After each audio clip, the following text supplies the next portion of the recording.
I hereby declare the meeting of the Howell Township Zoning Board to be open. Adequate notice has been given pursuant to the New Jersey Open Public Meeting Act in the following manner.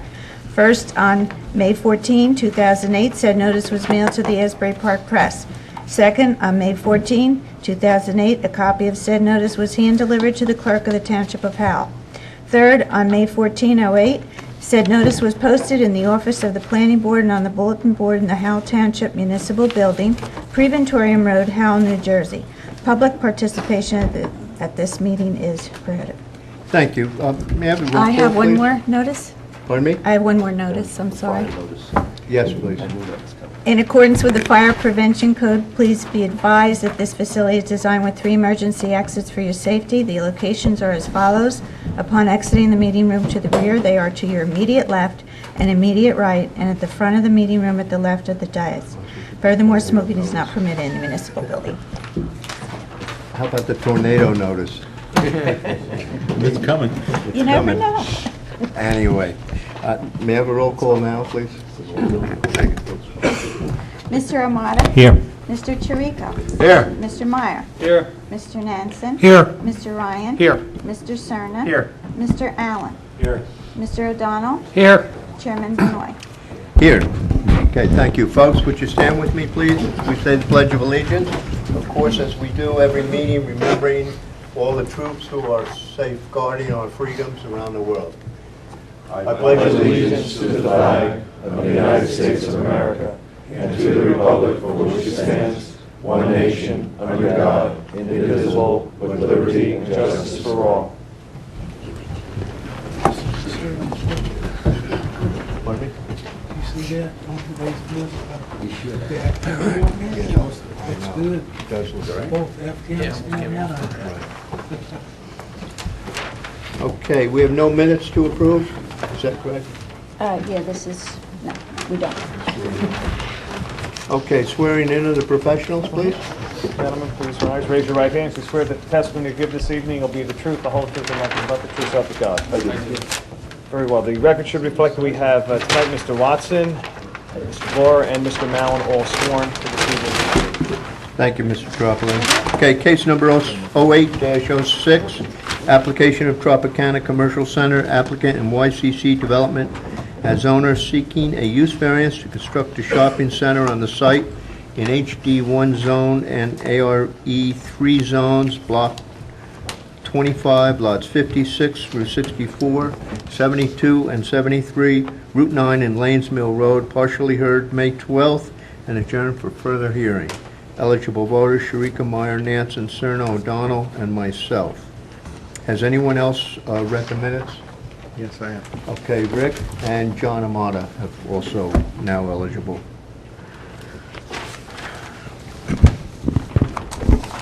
Good evening, sir. Good evening. I'm going to try to move this over. Thank you. Gerald Sonnenblick, attorney for the applicant, as the board may recall, on May 12th. We swore in John Ray, traffic expert, Steve Ewing, noise consultant, Robert Schuler from Core Engineering with regard to the service station, William Don, our architect, and John Meyer made a presentation with regard to the site plan.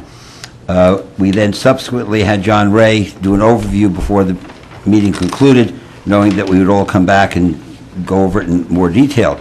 There were a number of questions that were brought up at the time, and so tonight, as Mr. Meyer is in Montana and mentioned that to us, we have with us Rich.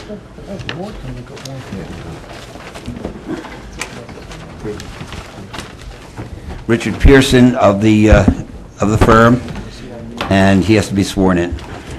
So raise your right hand, please. Swear the testimony you give this evening the truth, the whole truth, and nothing but the truth, so help you God. I do. Have your full name, please, and spell your last name. Richard John Pearson, P-E-A-R-S-O-N. Thank you. And Mr. Pearson, if you would, while you sit down, would you tell us something of your background education so that you can be qualified? Yes, I graduated from Colorado State University with a bachelor's degree in 1982. I have 24 years of experience in engineering with John Meyer Consulting. I've been involved with site planning, traffic engineering, and many other aspects of our work. I've worked in New Jersey, New York, Connecticut, Pennsylvania, a total of 10 states I've worked in. I've given testimony before planning boards in a variety of states for more than 100 projects. I've given testimony recently in Union Township in association with a major shopping center. I've given previous testimony in Hazlet, New Jersey. Okay. Are you, as a planner? He's a professional engineer. He's, Okay. for the record, he's not admitted in New Jersey, but in any number of states. He works with Mr. Meyer. He is part of the firm that is a New Jersey licensed engineer, and you prepared these plans, helped prepare all these plans, and attended all the TRC meetings, and are aware of everything that was, and you were here at the last meeting, too? That is correct. Okay. Yeah, we'll accept your credentials. Thank you. Thank you. Mr. Pearson, would you, utilizing the exhibit, and I guess we'll have to mark this in, the new, this is a new exhibit, correct? That's correct.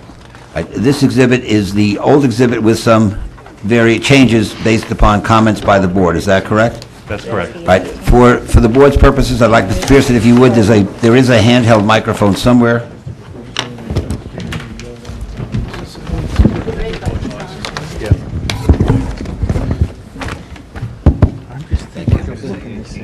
A18.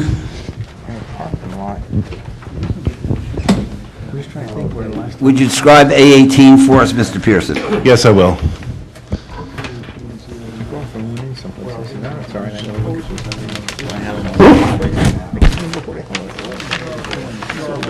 Exhibit A18 is a drawing identified as PR-1, Plan Revision Exhibit, and it's dated June 3rd, 2008. The plan was prepared to address comments from the recent meeting we had before your board on May 12th, and also to address comments from your consultants on the original application. One of the areas of concern with the original meeting that we had before your board involved the BJ's gas facility, and there was concern with vehicular queuing for vehicles that are getting gas, and the possibility of delivery vehicles from BJ's conflicting with those people getting the gasoline. Can all the board members see this exhibit? Because maybe you could tilt it a little bit Sure. more tilt the exhibit more to the Yep. board.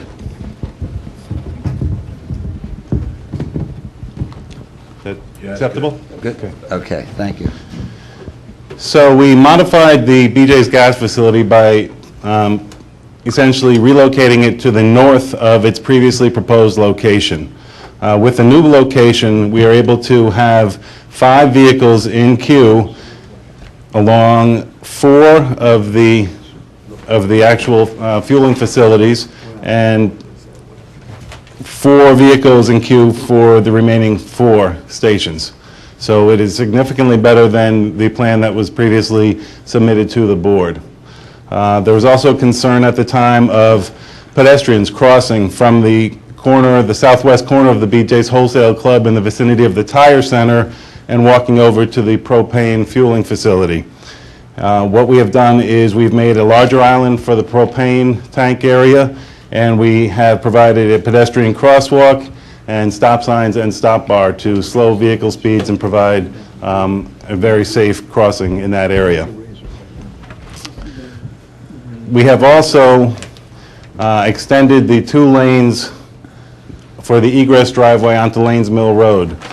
Previously, we had a much shorter section, and we have extended it to provide significantly longer stacking at the request of the board. How far has it been extended, Mr. Please hold, I'll check that distance. And again, as the board is aware, this is a use variance request. If you were to grant us our use variance, we would be back for site plan, but we wanted to be able to show you that all of these details that you noted could be taken care of without any significant problems. The currently proposed location is approximately 220 feet. In your opinion, that's sufficient for stacking, is that not true? That's a substantial improvement, yes. How many cars do you anticipate stacking in that 220? I would leave that to the traffic expert. Mr. Ray will speak to that specifically. One other item that we had not shown on the original submitted plans is a provision for a 100-foot-long left turn lane for vehicles who wish to enter the site from Lanes Mills Road westbound. In the same area, there was a comment about the proposed 4-foot-high landscape berm. It had tapered down in this section, so with the revised plan, we're extending it all along our frontage, except for in the immediate vicinity of the site access driveway for site distance purposes. We've also modified the berm and the fence in the rear of the building along the eastern property line at the request of one of the neighbors. We had previously proposed a berm that was 8 feet high with a 10-foot fence, and he requested a 10-foot-high berm with an 8-foot fence, and we have accommodated that request. We have also provided a 5-foot-wide sidewalk along US Route 9 along the site's frontage. We've modified the exit radius to channelize right turns in the northwest corner of the property. We have eliminated a channelization island in the intersection northeast of the proposed 5,000 square foot restaurant. We have shown a widened area with pavement striping, and that widened area is to facilitate the larger trucks that are entering the site. Could you show us exactly where that is? Yeah. Yes. We have an exhibit, though. Yes. When do we get that exhibit out? The exhibit will show the truck maneuvers, but for clarity, for plan purposes, there's the 18,000 square foot building and the 5,000 square foot restaurant, and the area in between those two buildings we are now showing as a conventional four-way intersection. We previously had on the original plans a roadway. Actually, I'll go back and show you the previous plans.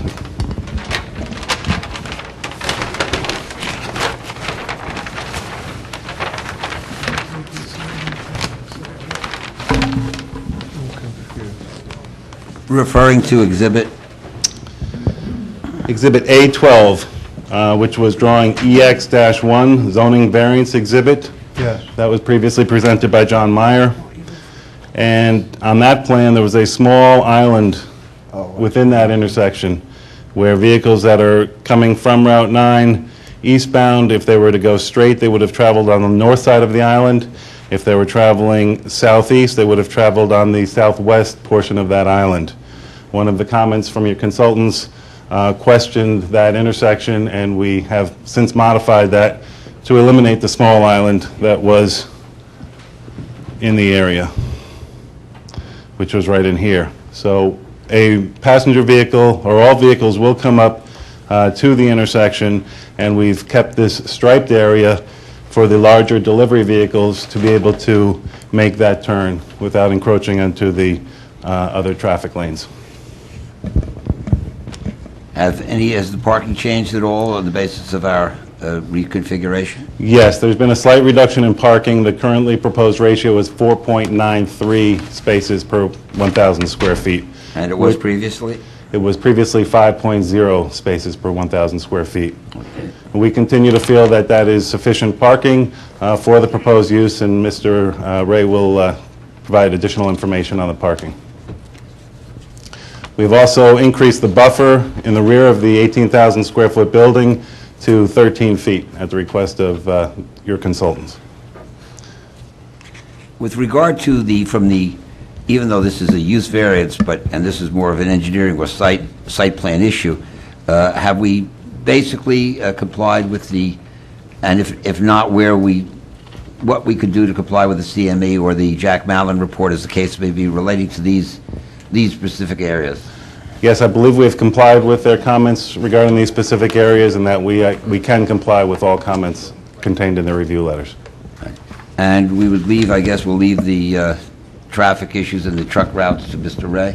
That's optional. I can testify on that. Well, can you show what we've done? Yes. And Mr. Ray can pick it up from there. And then will you go item by item through Mr. Mallon's letter dated June 13th? Yes. Several of those items have been discussed, but we will go item by And item. I'd rather just systematically go through each item. Sure.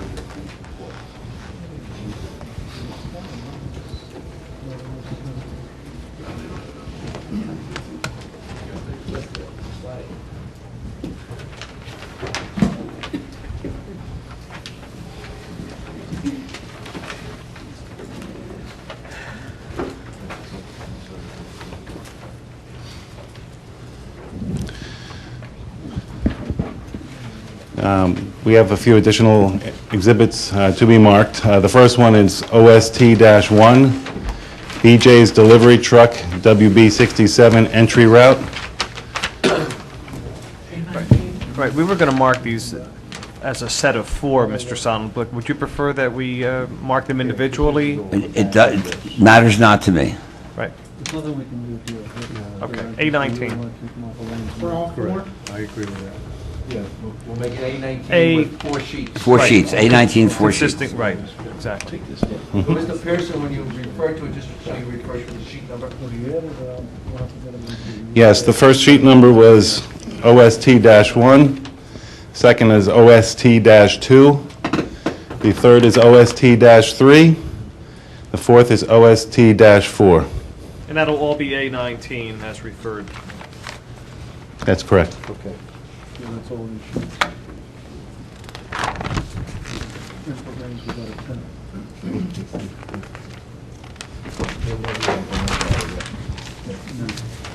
Because total reserve 2 is also.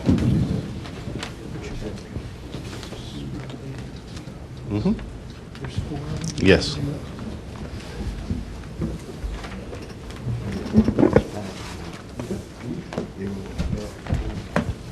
That's why I didn't even jump in the second estimate.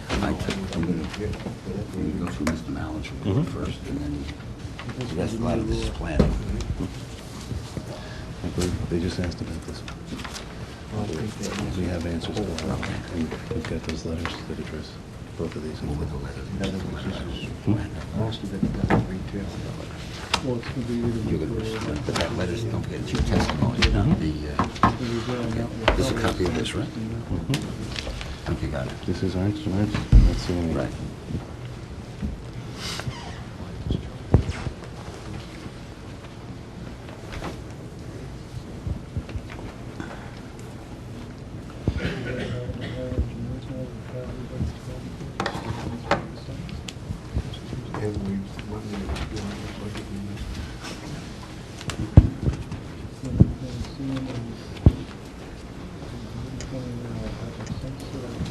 You ready, Mr. Pearson? I am. Okay. Drawing OST-1, BJ's Delivery Truck, WB67 entry route, shows the BJ's truck entering the site from US Route 9 northbound, making a right turn into the site and making another right turn through the area that we previously discussed with the modified intersection, and continuing down behind the proposed 34,000 square feet of mixed-use buildings, and continuing past the BJ's gas facility on the south side of that facility and entering into the loading space for the BJ's facility. The drawing clearly shows that the vehicles, the delivery vehicles would not impede operations of the gas facility. Is there an acceleration lane up off of Route 9? That's going to be the next sheet. Deceleration? John Ray will speak to all of those issues. Right now, Oh, it's okay. addressing us, point to BJ's, but it doesn't cover the rest of the students. Drawing OST-2 shows the BJ's delivery vehicles leaving the BJ's building, passing past the vicinity of the gas facility on the south side of that facility, continuing in a southwest direction, and traveling behind the proposed retail and restaurants buildings, and making a left turn and ultimately a right turn onto US Route 9 to return. Mr. Chairman, Yes, you Mr. can Meyer. put that one back up a second. Yes. This is fine for the deliveries to BJ's. How do the deliveries to the store attached to the north of BJ's occur? We're gonna speak to that. If we could get through this part, we're gonna have the whole, give you everything. It's not coming in, they can come in this direction, but you could show them if you want to I right could show now. them on drawing PR-1. Fine, thank you.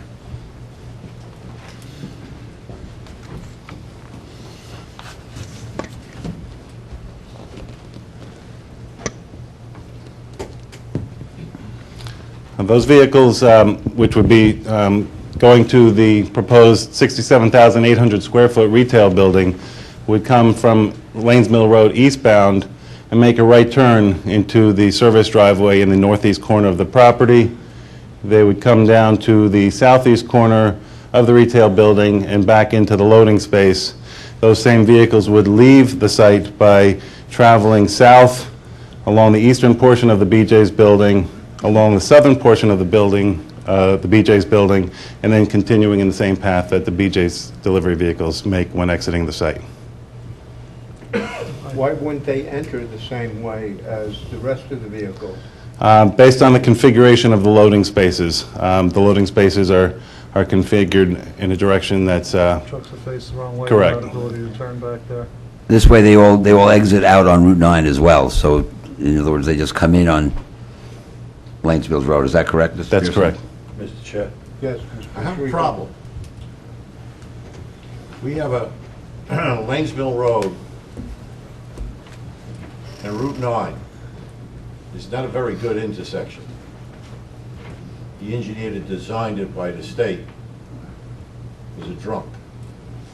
Would As far as I'm- what, as far as I'm what, concerned. take that out of the Let me record. finish. Most people now, coming south on Route 9, will exit into Kent Road and come around through by the school and come across that way. They can't use the jug handle because the jug handle wasn't designed properly. So why would I want trucks servicing any other facility within this complex coming through Lanes Mill Road and to enter the site? Why not let them go down to the next jug handle and come north on Route 9 and enter in to this particular site? If they want to exit, now they can exit on Lanes Mill Road, and they have a choice, either go north on Route 9 or south on Lanes Mill. Mr. Tirico, we can revise our plans at the end of the day on a... This is my particular problem. No, I understand that. In fact, that's why John is going to speak to... We have a lot of testimony about Lanes Mills, about Kent Road, and you're going to hear everything, and then we certainly could talk about this specific, okay? Because we really have All right, some well, thoughts. Just make notes of it, because I have. each board member will probably make comments. We'll hold it off till John Ray gets I a think so, chance, because but- he's really going to give you an overview of everything that's going to happen here. Okay. Okay. So we're not going to address that traffic flow at this point? So I guess we're not going to address it. Well, let Mr. Ray speak, because we're going to speak about Kent Road, we're going to speak Right. about Estelle, we're going to speak about Lanesville, we're going to speak about the extra All right, roadway. but you understand, there's going to be board questions Absolutely, that are relating directly to the testimony being given now. absolutely, they'll You both have be just here. to basically hold off. They're on both it. going to be here to speak to it, to any question you have. We are aware of the conditions at the intersection, and Mr. Ray will discuss the... And we do know the there are improvements in the routing of difficulties, traffic. major. Can you discuss, I'm only putting my 2 cents in. possible- What it is, you can put the forth, we know there's a problem there, Charlie. Do it now. Can we suggest an alternative to the, I think the problem the board has, that they're coming in off of Lanes Mill at all. Is there any way of bringing those trucks, I understand the necessity of bringing them in that direction on the building for the loading docks, but bring them around the perimeter of this site, inside the site? Have the trucks come in off of 9? Come down and go around the backside. That is a possibility. The way it's currently configured, the trucks, the larger trucks would not be able to turn around effectively if they did approach from the southeast corner where the BJ's building is. There was a previous connection You're not following us. on the north side Put of the the display building. No, back we're up. not Yep. talking about that. I understand the trucks are going to have to come in from the northern end of that building, adjacent to Lanes Mill Road. We would prefer to keep the truck traffic off Lanes Mill entirely. Bring them in off of Route 9 north, where you are there, bring them into the site, up and Yes, around inside the right, site, yeah. and then. Right. We would be willing to revise the plan. Just a bit of history, we originally did have connection from this parking area to that service driveway. We had modified that connection and essentially eliminated it at the request of one of the neighbors on Castle Court. If it was the board's concern, there may be a way to still provide that connection without permitting traffic associated with the patrons to utilize the intersection of that driveway and Lanes Mill Road, perhaps by making it a one-way road through a small One-way portion out, or other modification. short, distance there, but bringing the trucks through the parking lot. This eliminates the problem, a major problem on Lanes Mill Road. Understood. Okay, Mr. Chair. Yes, Yeah. Shrieko. This business of, well, they have to come in this way because that's the way the loading docks are set up. My question is, let's change the loading docks so that they come in this way and back in however, and then they can go out. I prefer to see the exit of the trucks out to Lanes Mill, go this way, Then they're and trying then to make a go left up. turn on the Lanes Mill, which is even worse. No, it's not worse. Because if they go out Lanes Mill, now they have the option of either going north on 9 or south on 9. If you bring them out on Route 9, now we gotta worry about a jug handle either further north or around the Lowe's shopping center. How do you make the turn if they wanna go south? I would prefer to bring trucks out on Mr. Lanesville, Chairman, go left to the intersection, and then either they have an option to go north or south on Route 9. That's- Whether it's a tractor trailer or a box truck, they have that ability. If you bring them in and bring them out on 9, then they gotta go do a jug handle. You create, I think, more hassle than, You're going to create more problems with trucks trying to make that left. what left? Yeah, They that aren't won't be going able- to All right, make can that I- left. There's not that much traffic coming Charlie, down. may I speak? Ms. They're not, I waited for you to finish. A truck trying to make that left is going to, as traffic is not giving him the brake, is going to start pulling out across. He's going to end up blocking traffic in order to make that left. The better option is not to let him make that left at all. Route 9 jug handles are designed to accommodate tractor trailers.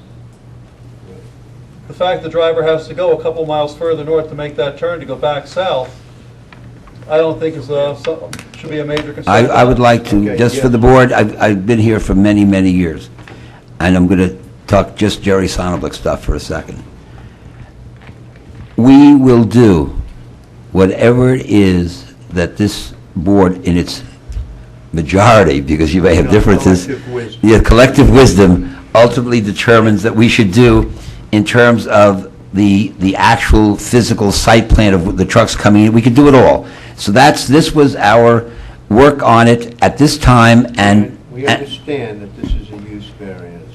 but we are going to give you a lot of testimony about traffic, and when you get all that testimony, you may have a better opportunity subsequently to tell us what you would Understand. like. It's just, I need you to understand, and clearly the board could easily get frustrated on this, since we're not listening to your traffic expert, and yet we're talking about flow and traffic, that they wish to express themselves. And so we're kind of in a catch-22 here. And in order to avoid not being able to resolve the questions that they have right now, we probably shouldn't spend too much time on what your proposed traffic flow is, because it relates too much to what the traffic engineer has to say. After John Ray speaks, and after Mr. Pearson speaks, certainly we'll entertain, and then you'll hear what we're proposing to do. But what I'm representing to you is, and I'll represent it again, unless somebody suggests we have to fly the stuff in, that we're going to work out what it is that this board collectively would like to see, because we're not wedded. We're not I'm wedded happy with to that. this.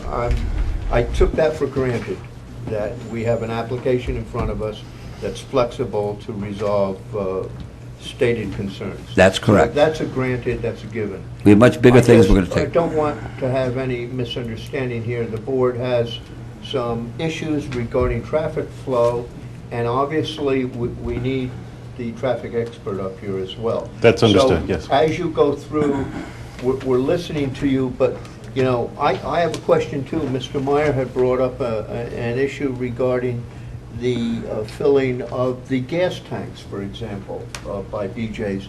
It does look like you have a filling station improvement there, but we think that maybe it'd be better if there were some way of filling the tanks on the south side of BJ's, so that those trucks aren't In a main driveway. in a main drive aisle for the rest of BJ's. That doesn't make sense to us. But is it better to hold that question I would suggest, Suggestion yes. when Mr. Ray comes up, or shall we proceed? I would request that, if you could, that we'll certainly note everything, write down anything, thoughts you have, and you also have your expert Yeah. who's here, who's reviewed this, and Mr. Mallon who's reviewed this, so we have your people who have looked at this as well. So this is a collective effort, it's not just... I understand, but then at the same time, understand that we're viewing this testimony as a broad brush overview That was, of what your overall thinking is, and the fact that the board won't further comment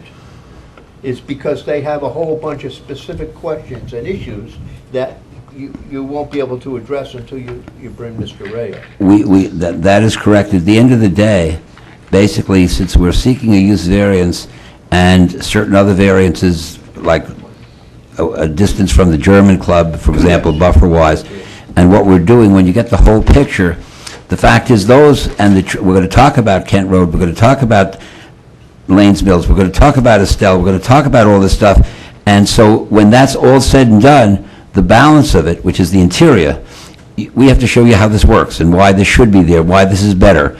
And then, within the internal, you certainly have control over what should be. Some of it you may want to discuss at the use variance time, at least discuss it.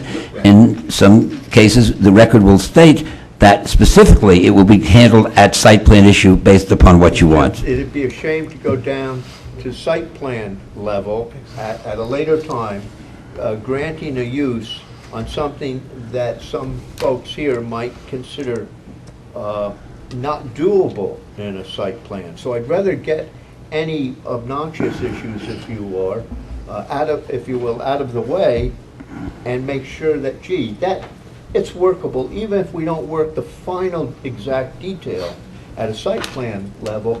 We know that if we were to grant a use variance for this entire application, that the rest of the objectives are doable in a site plan.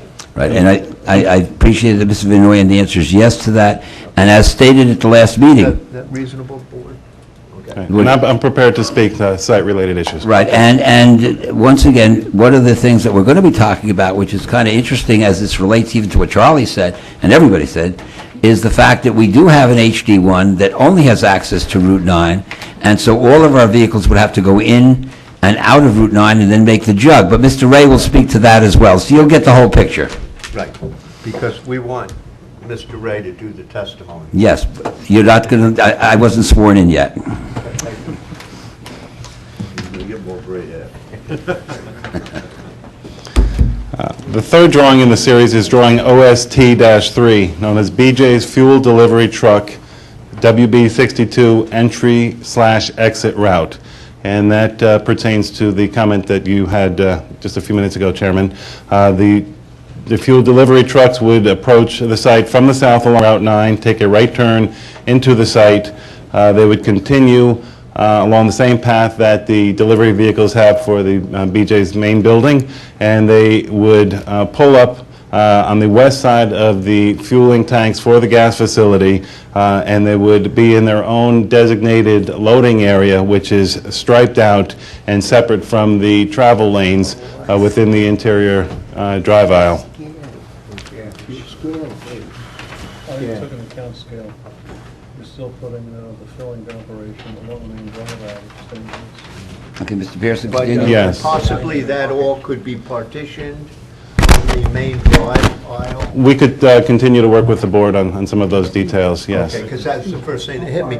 Plus, we're looking at a scale here that's kind of hard to fully appreciate. So you see, you immediately don't realize that that shaded area is a separate section, let's hope not easily accessible by vehicular traffic, retail traffic, adjacent to it. So we probably want to have something that partitions that in some way. Yes, we will work with the board regarding that detail. Yes, Or Mr. something of Schmidt. that May I make a suggestion? Of course. Yes, sir.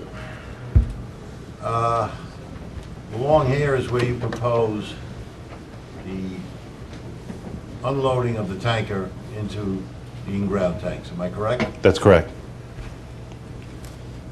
Down here, is a group of 10 parking spaces, which has got to be somewhere between 100 to 110 feet in length. And what I'm suggesting is, why don't we use these spaces here for the tanker truck to pull in, unload. He's not in this drive path, he's off to the side. Any other tractor trailers or box trucks coming in can bypass him. He's in his own area for unloading fuel. That's a 100-foot spot. Most of these tankers are somewhere between 40 to 45 feet in length. And I think they can be well accommodated in there, and they're not in any drive lane over here, whether it's marked or not. People, when they get frustrated in traffic, will do strange things. And if they come in here and he unloads his fuel, you're not going to have more than one truck. He's unloading here. He's out of the way, and you can run the pipes to wherever the tanks are from this position. I understand your comment, and we'll coordinate with BJ's to see what flexibility we can provide and modifications we can make. We'll respond to it, in other words.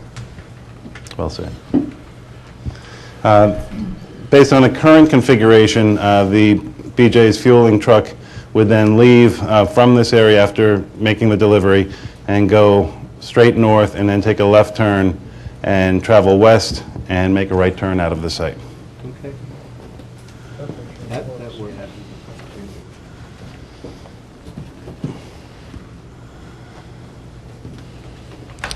The fourth drawing in the series of Exhibit A19 is drawing OST-4, delivery truck, parentheses WB67, entering, exiting BJ's fueling facility.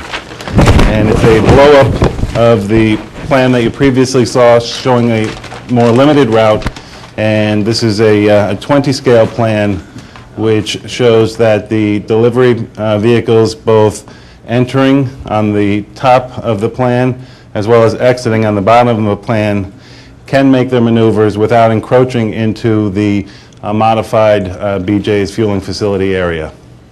There was a concern at the previous meeting of overlapping traffic and conflicting movements. So that was based on a 100 scale plan, which was the original exhibit, and we believe the 20 scale plan more clearly depicts that based on the geometrics as well as the revised gas station facility, that there's ample maneuverability through the area.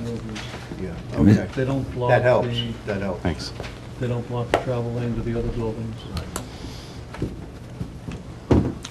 Mr. Pearson, if you would, you are in receipt of the report of Mr. Mallon dated June 13th, 2008? I am. And as Mr. Vinoy indicated, perhaps going through his report initially, could you respond to the questions that he raised in his report? I can.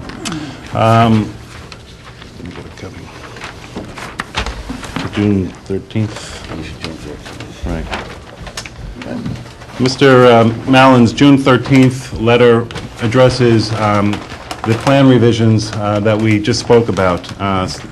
And the first comment, number one, discusses a revision in the BJ's Wholesale Sales Club square footage from 119,598 square feet, which was originally proposed, down to 118,944 square feet. The reduction was related to the tire center area in the southwest corner of the building. The second comment discusses the BJ's fuel service area and that it has been expanded into the parking lot area to provide additional vehicular stacking length for each service bay. The third comment discusses a crosswalk and stop control and a larger island in the vicinity of the BJ's propane tank servicing area. And what we meant by stop control was the stop signs and stop bars that are proposed to stop the vehicles traveling through that area in the vicinity of the pedestrian crosswalk from the building to the propane tank. The fourth comment discussed the 2 proposed egress lanes on the westerly side of the site at the Lanes Mill Road axis being extended to be approximately 220 feet, as I previously testified. The 5th comment notes that we have provided a 5-foot wide sidewalk along Route 9. The 6th comment discusses that we had modified the exit radius on Route 9 to channelize right turns onto the highway. The 7th comment notes that we had provided a 13-foot wide expanded buffer in the rear of the 18,000 square foot retail building. The 8th comment discusses the channelization island between the 18,000 square foot retail sales building and the 5,000 square foot restaurant being eliminated. It was questioned in this letter and provided in my previous testimony that the reason why we have the painted cross-hatched area on the pavement adjacent to the turning radius is for the larger delivery vehicles to be able to make their turn without encroaching onto the adjacent northbound through lane. The 9th comment discusses that we have expanded the 4-foot high landscape berm along Lanes Mill Road. The 10th comment notes that we have modified the berm. Excuse me, is that Yes. also being raised higher to a 10-foot berm? No, not in that area. It's not proposed at this time. Okay, is there a fence on top of that berm? There is not proposed at this time. Okay. The 11th comment discusses a 100-foot-long left turn lane is now indicated along Lanes Mill Road.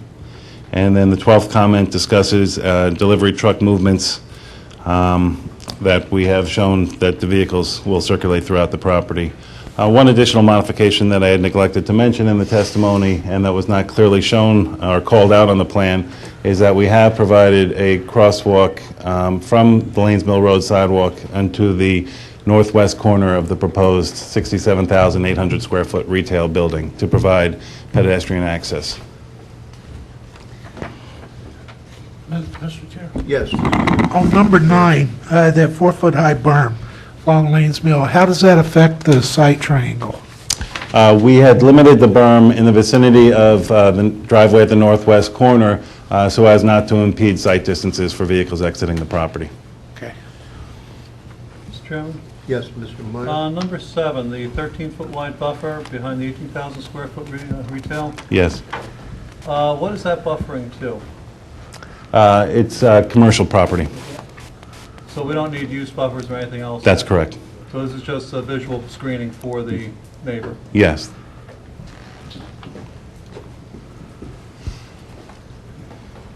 With regard to Mr. Mallon's, that was his letter based on our recent Right.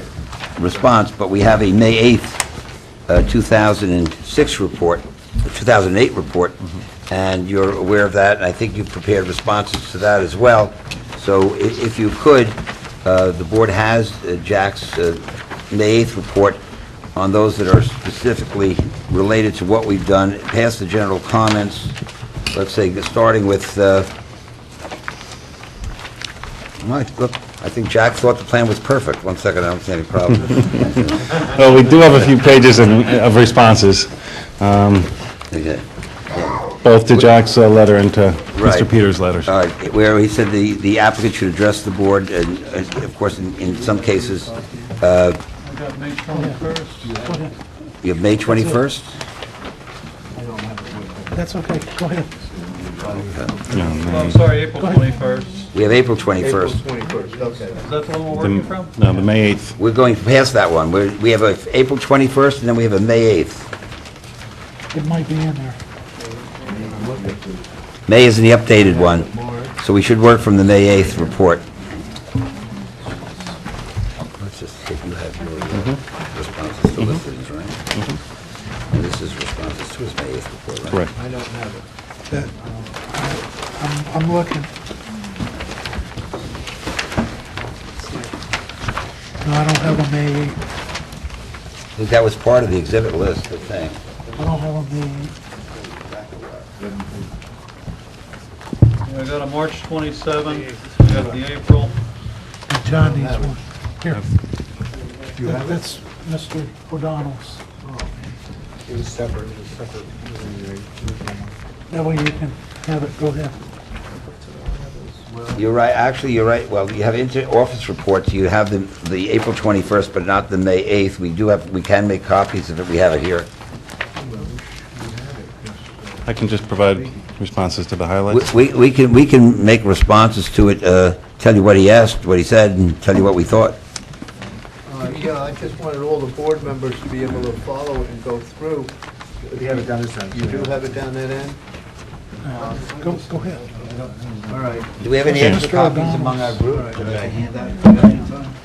Oh, you do? I have an original, but that's... There's one back there. Share this one. We can share it down here. We have some others here, we have some others. Tom? Yeah, there's your stack. Maybe you can share that up front. Okay. All right, thank you. Here's another report coming up for you, and we're looking for some more. Jack, this is there's no report from you that supersedes this, No, May 8th is the latest, other than the letter we just went through. other than the letter we just went through. Okay. Yeah, these So, previous May reports, 8th some of them were just includes cursory reviews because we didn't have all the information. Yes. This is actually the report that actually goes into detail. And this includes April 21. Yes. I have additional copies. Oh, great.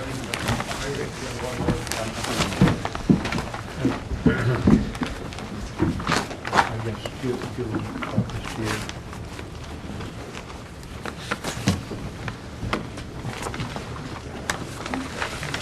It's a big enough letter, and I want everybody to be able to follow. 7 pages.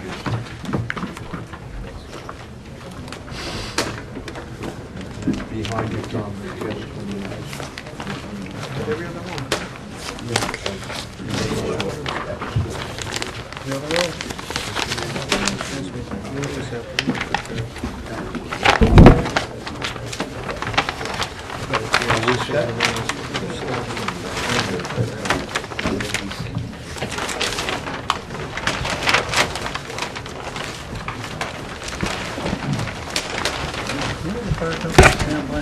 Map collapses. Thank you. I think we're set. Okay. That'll do it. I have additional copies if All necessary. right, thank you very All much. right. In terms of responses, some of Mr. Mallon's comments are related to engineering as we show it, some are related to planning as we show it. So if you would, though, let's respond to his comments, and if we should, If some of them involve the traffic and Right, well- Ray, we'll come back to them. sure.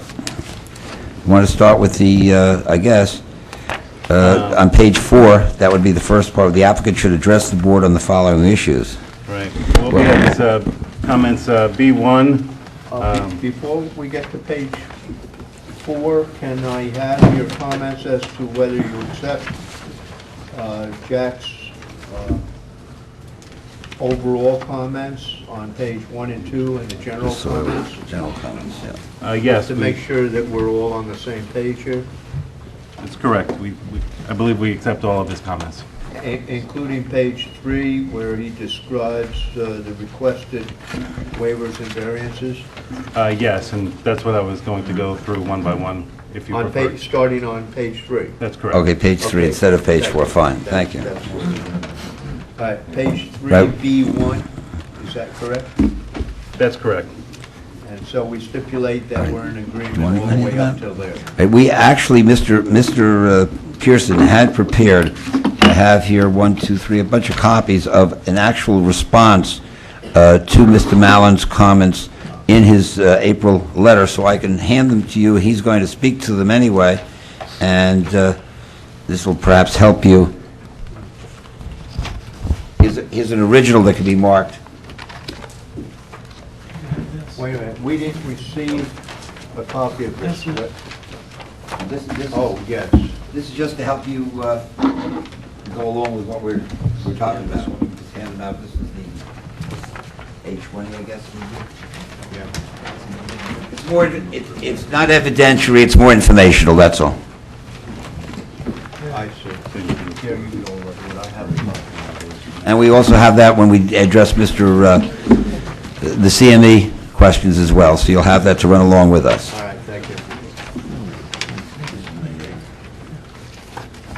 Regarding comment B1, we concur that there's a use variance being requested for the proposed facility, which is located within the AR-3 zone for a portion of the site relative to retail sales and tire sales service area. Comment B2 discusses the height of the building and the possible need for a variance. We believe that the building does comply with the height restrictions, and yet we will discuss that further during the site plan approval process, if that's acceptable to the board. Jack, you comment on that? You, I'm sorry, I was.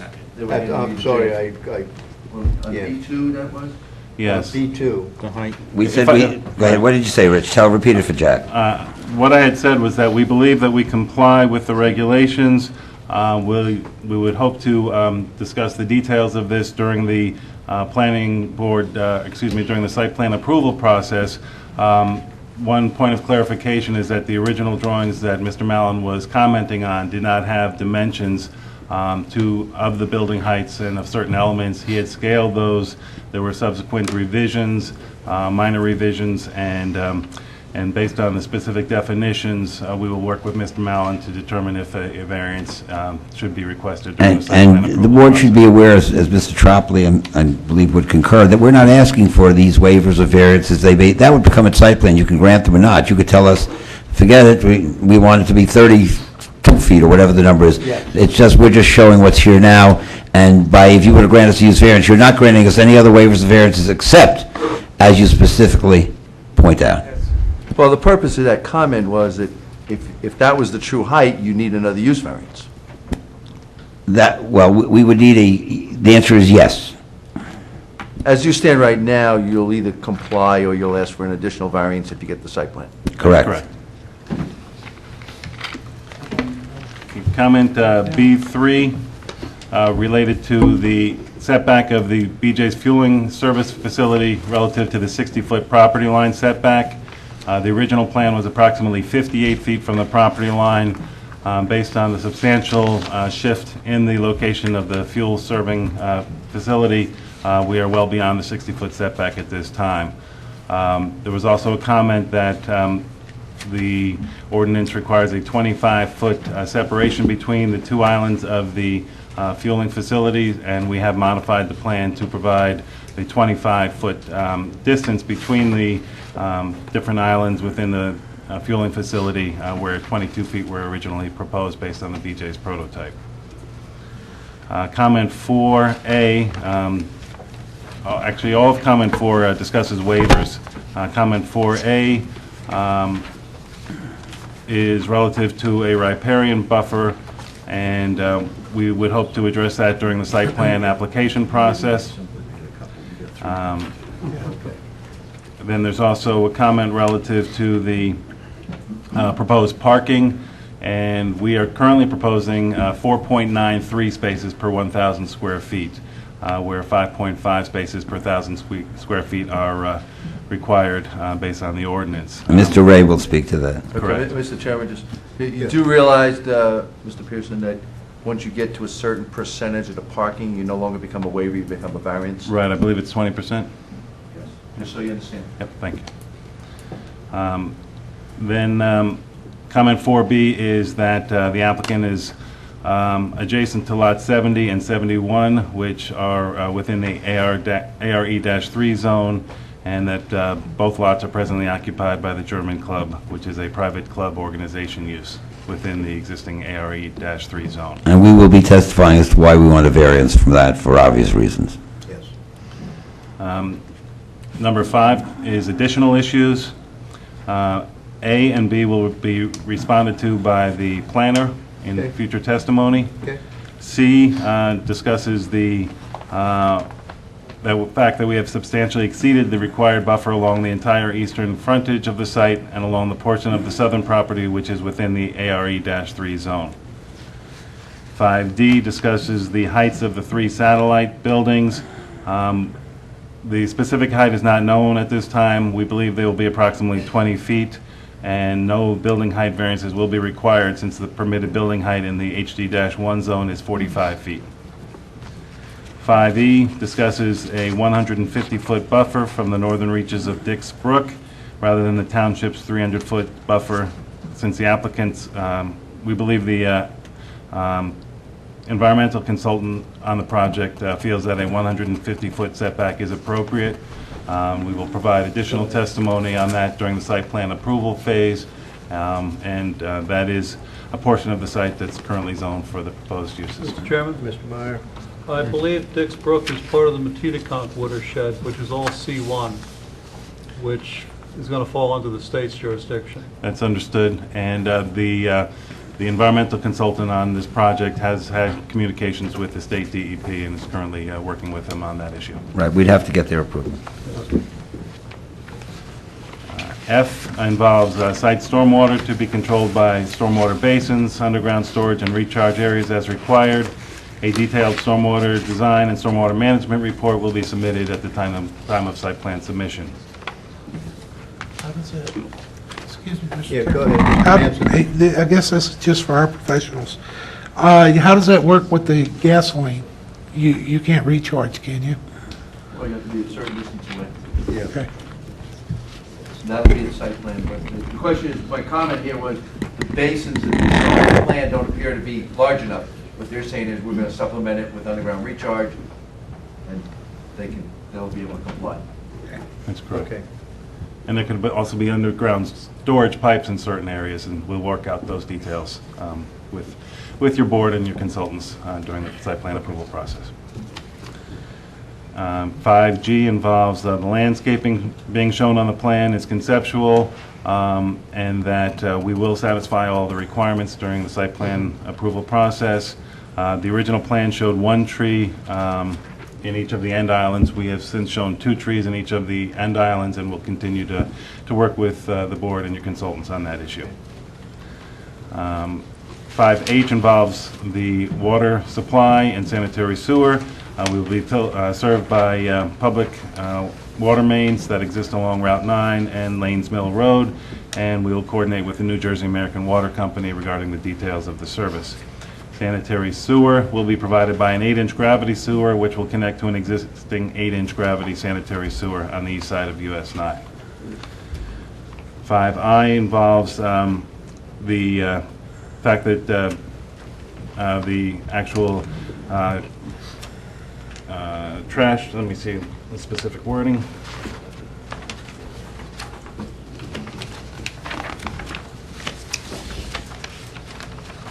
Will the refuse stations be provided? Right.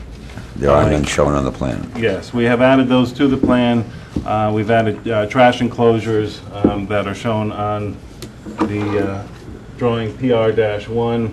BJ's has their own compactors located on the south side of the building in this area, and then Take the mic, enclosures. Yep, take the mic, yep, Rich. yep. Trash enclosures are shown for each of the other buildings on this drawing. I neglected to mention that earlier. They're shown in the southwest areas of the retail restaurants, on the north side of the 18,000 square foot building, and they are shown in the rear of the buildings north of the BJ's Wholesale Club use. So the restaurant itself, and what one- does it use? One more for the 5,000 square foot restaurant in there. And again, we will work with your board and your On site consultants plan, on the right. details.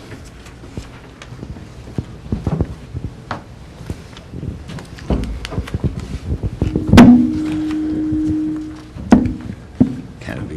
The fuel service area will be covered by a canopy with a height of 14.5 feet. The application will be COAH compliant. 5L requests information on the operations of the BJ's, their hours, and BJ's is open 7 days per week from 8 a.m. to 10 p.m. The days and hours of other potential tenants are expected to be similar, and the restaurant uses may have slightly later hours. Comment 6 is relative to architectural building elevations for the 3 proposed satellite buildings, and we would request that we could submit those during the site plan submission since they are within the HD-1 zone and are not associated with the subject use variance request. Comment 7 discusses the application checklist and the fact that there are several waivers that have been requested at this time, and we acknowledge that we've requested those waivers and hope they would be granted. And we believe we've clarified that the appropriate fees have been paid by the applicant. And for Mr. Peters' report, we have the same, I'll hand them out. We could make this A21. It's a JMC report dated June 16th, and it's a response to the CME comments of what date, Mr.? Of June 13th, as well as the original, well, it responds to the June 13th, 2008 comment letter. The most recent letter? Yes. Okay.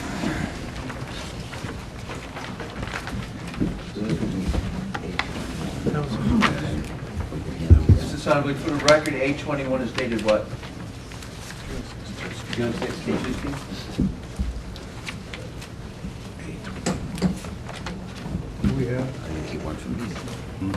We're handing them out.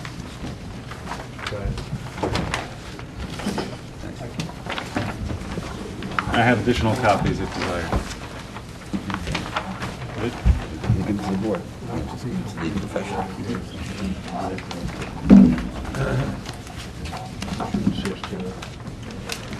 This is in reverse. The CMEs.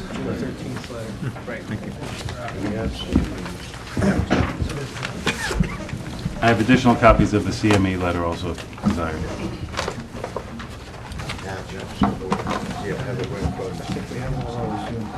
Working from the June 13th. The June 13th? Yeah. That's the response that he's giving us now, the 16th. Right. That's So the not worried about May 7th, the CME letter of June 13th, that is 65 pages, no, 16 pages. That's correct.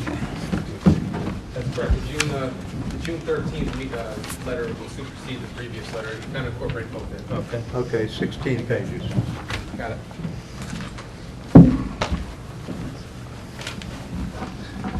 Okay. The first relevant comment to our plans is 5G, which is a proposed use, as far as relevant in the context of requiring responses from our office. All right, but you, on he's the June 16th report, response to CME's June 15th. 13th report, right? What about items 1 through 4? Yeah, that's, Yes, I started to clarify that. 1 through 4 is more of a description of the application, its location, present land use, surrounding uses, and proposed use, and we do not... stipulate that that is an accurate description of... Correct. Okay. So regarding comment 5G, that requested some information on the water and sanitary sewer service, since it was not shown on the plans.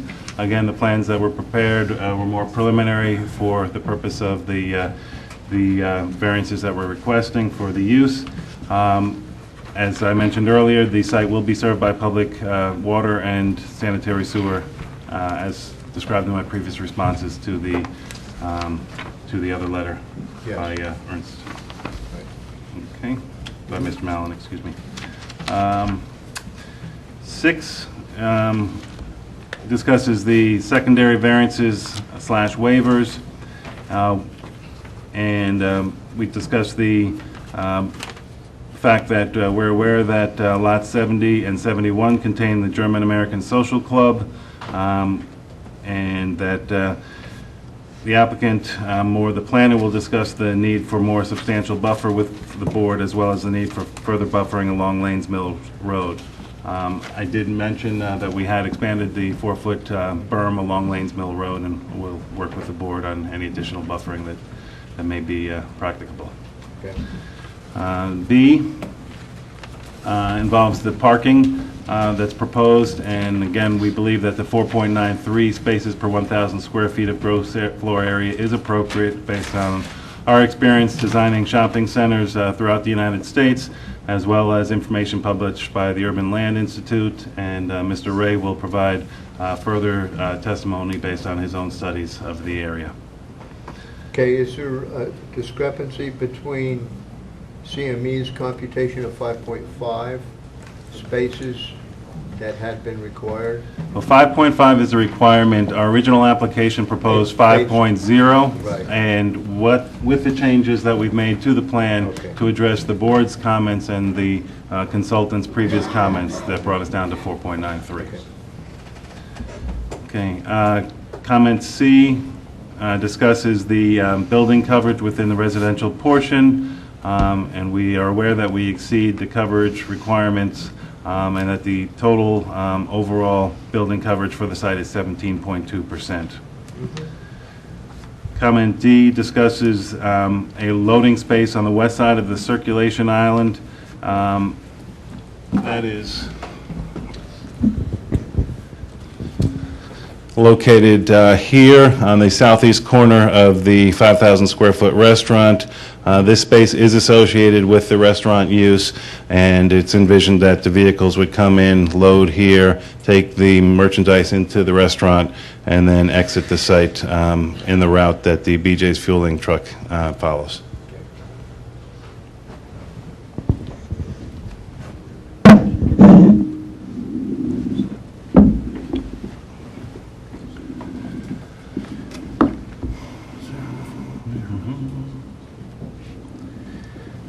Comment E discusses parking spaces beyond 300 feet, and we are aware that there are spaces beyond 300 feet. Those spaces would be used relatively infrequently and at the busiest times of the year. Those spaces are generally in the central portion right in this area, and they would be used primarily by BJ's customers during holiday periods,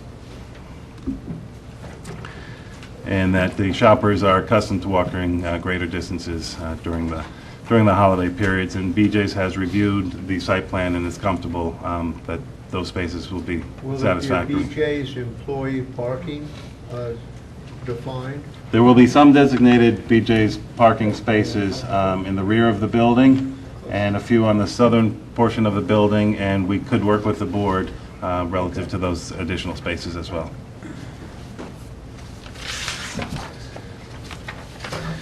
Comment F involves parking placed primarily in front of the building rather than the rear or sides of the building.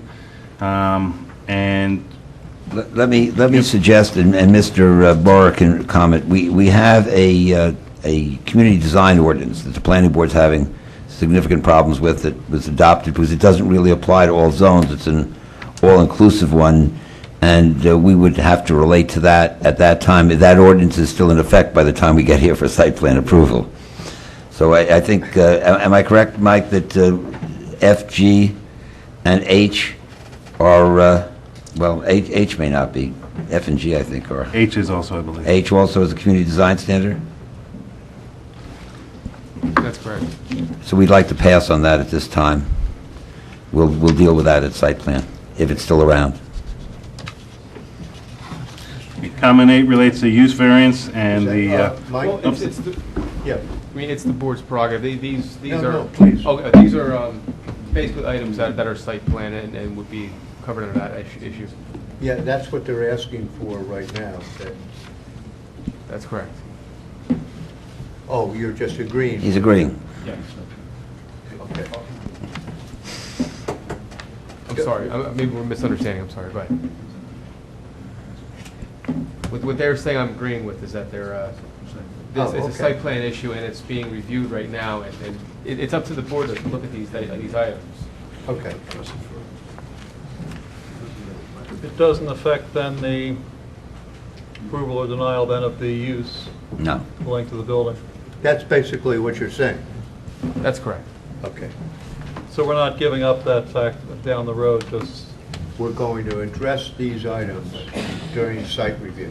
Correct. That's, site yeah, plan. it's- Well, we would consider, and I'm thinking about it now, actually at first blush, because I've just gone through a few shopping center type of things.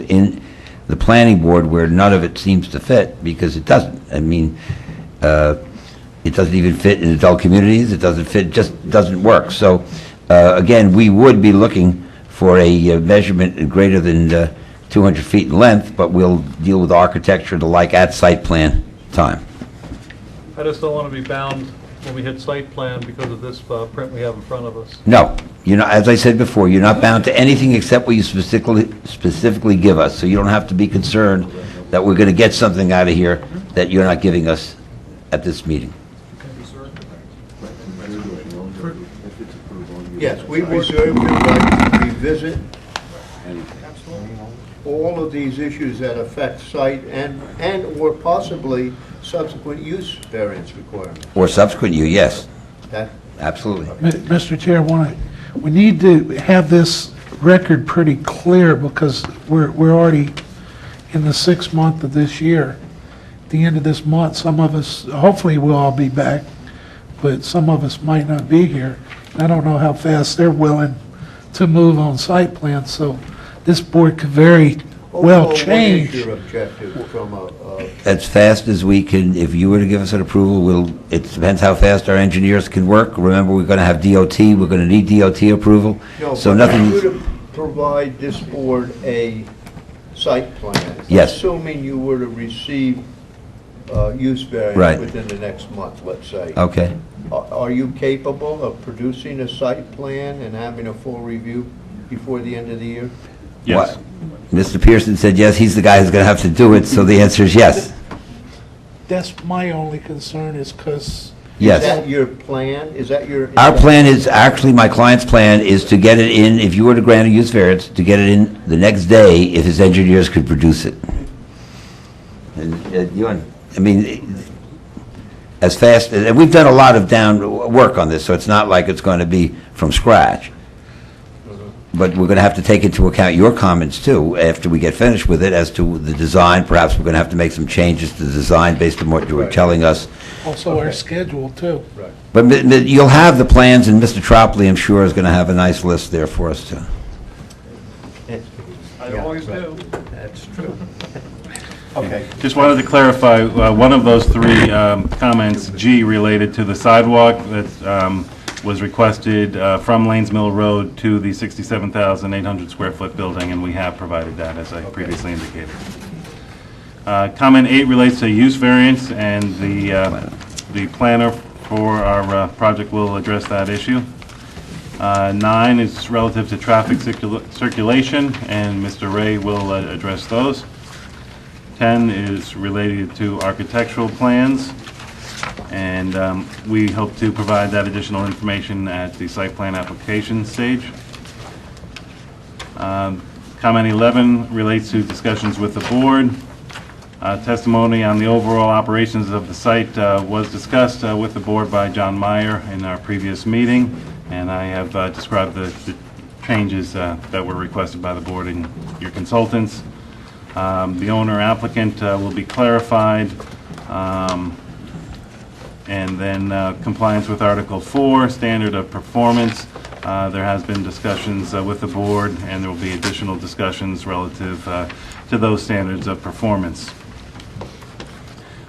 D relates to the additional services that might be proposed for BJ's relative to oil changes and lubrication.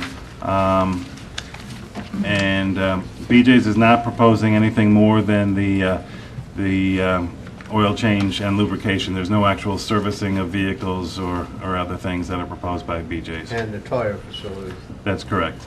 I'm sorry, I neglected to mention the tire facility. And we will provide additional information on the tire storage and disposal during the site plan approval process. Okay.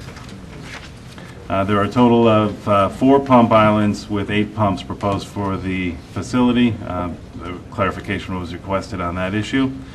And we have provided additional testimony on the gasoline facility, and there's another gentleman here to provide additional information if desired. Again, the 4.93 spaces per 1,000 square feet we believe to be an appropriate parking ratio, and Mr. Ray will provide additional testimony. The overall site circulation, deliveries, and circulation at the gasoline service area were discussed by John Meyer previously and by myself earlier this evening. Cross-access and other easements for utilities and parking will be provided between the various uses, and the project will be constructed in a single phase. Comment H, question the method of providing sewer and water service to the buildings, and Section 5G of this letter, as well as my discussion with the previous letter by Mr. Mallon, addressed those issues. Comment I, discussed the response I discussed the 100-foot left turn lane proposed along Lanes Mill Road westbound, and that the right-out only driveway on Route 9 has been realigned, subject to DOT approval, based on the comments by Mr. Peters. Comment J discusses community design standards, and I believe we previously discussed that to the satisfaction of the board. That discussion will be postponed until the site plan approval phase. K discusses safety concerns with the proposed gasoline and propane tank, and there is a representative from BJ's, But one of the consultants. we have Mr. Schuler here who has sent a report in, and to whatever extent this board would like us to speak to the safety aspects, he could speak to that, so you could be satisfied or not, as the case may be, after he speaks to that issue. Okay. Comment 11, we note that the buffer area has been increased beyond the 18,000 square foot building, and we previously discussed Lot 71 and Lot 72, which are the German Club property. Comment M, a lot consolidation plan will be provided in conjunction with the site plan application. Comment N, stormwater management will comply with Township and NJDEP criteria. Comment O, the site will comply with affordable housing production and COA-H requirements. P, a sidewalk has been shown along Route 9 as requested, and the applicant is willing to coordinate with any redevelopment of the German Club property, lots 70 and 71, regarding pedestrian and/or vehicular cross-access. Q involves the proposed development will be reduced if the township's 300-foot buffer is required. And as I previously mentioned, the applicant is currently working with NJDEP regarding the intermittent stream associated with the 300-foot buffer and believes a 150-foot buffer may be appropriate. The plans would comply with a 150-foot buffer as currently shown. Comments R through X will be addressed by Mr. Ray, which are traffic-related comments. And finally, comment Y, we understand and agree that additional permits and approvals will be required by outside agencies, including NJDOT, NJDEP, county soils, county planning, county health, and others. These will be processed and obtained during and after the completion of township site plan approval process. Okay, just a side question, I was just asking Mr. Meyer. Has there been a definition as to what monetary amounts that you'll need to reserve to satisfy COA requirements for the Since every municipality is suing and everybody's suing everything, what will be, and we have to abide by it. When nobody's sure what that's going to be exactly. It may be 2.5%, maybe something else, we don't know. part of the third stage? Yes, third round, COA. Moving target right now. Yeah, I know. Turmoil. Wow. Okay. Master plan and fellow committees are trying to come up with numbers where they don't even have the state's numbers to work with. We'll have a formula. Okay, thank you, Mr. Pearson. At this time, I'd have Mr. Ray come up and get you started on what you really want to hear. Yes. John has previously been sworn in, and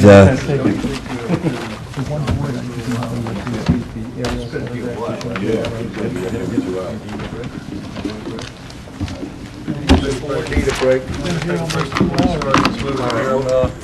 We'll just take a, we'll be back no later than 5. No later than 11. thank you, Mr. O'Brien. What date? Next year. Okay, can we get started again, folks? It's a very high hurdle.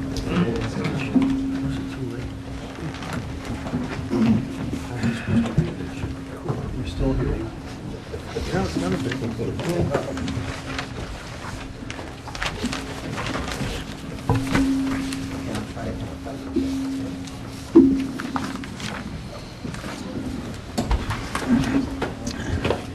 the board may recall, John Ray gave an overview relatively quickly, but at this point, John, you've heard the board, you've listened to all the testimony, you've been involved in what is and as the board may recall, and I may be repeating myself, but we've had this before, this is not just a local issue, there are some township issues that have to be resolved here as well, because notwithstanding Charlie's comments about how the intersection was designed or not, there are problems, and we know there are problems, and that's why we started to address them even before we came to the board, because it involves not just the township, but the DOT.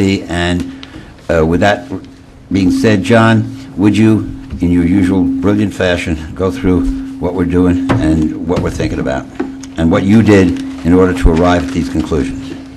If I can go back to one of the exhibits that was marked, I think, at the last meeting, the aerial photograph, which is A9.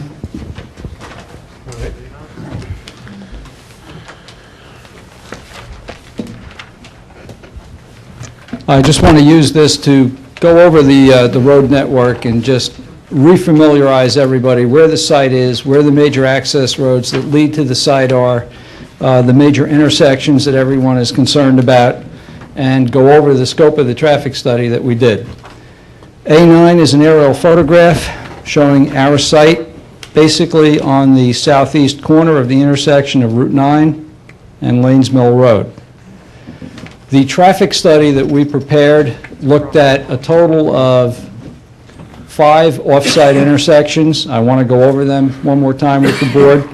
We did a detailed analysis of the Route 9 Lanes Mill Road intersection, Route 9 and Estelle Lane, which is just to the south at the bottom of this map, right in this location. And then further to the south at Alexander Avenue, we also analyzed that intersection because that was within what the DOT required as far as their scope of study.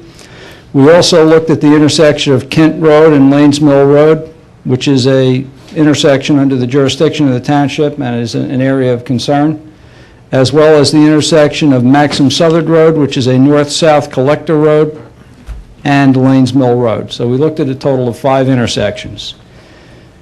As a result of our traffic study, we have proposed mitigation improvements at several of these intersections. I started to discuss it last week. I'll go over it in a little bit more detail.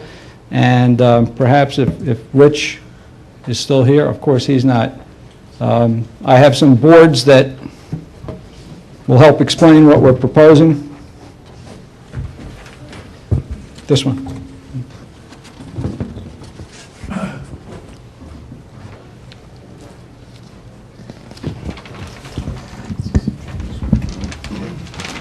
Hey, put that on top of the chair, baby, John. What's that? On top of the chair.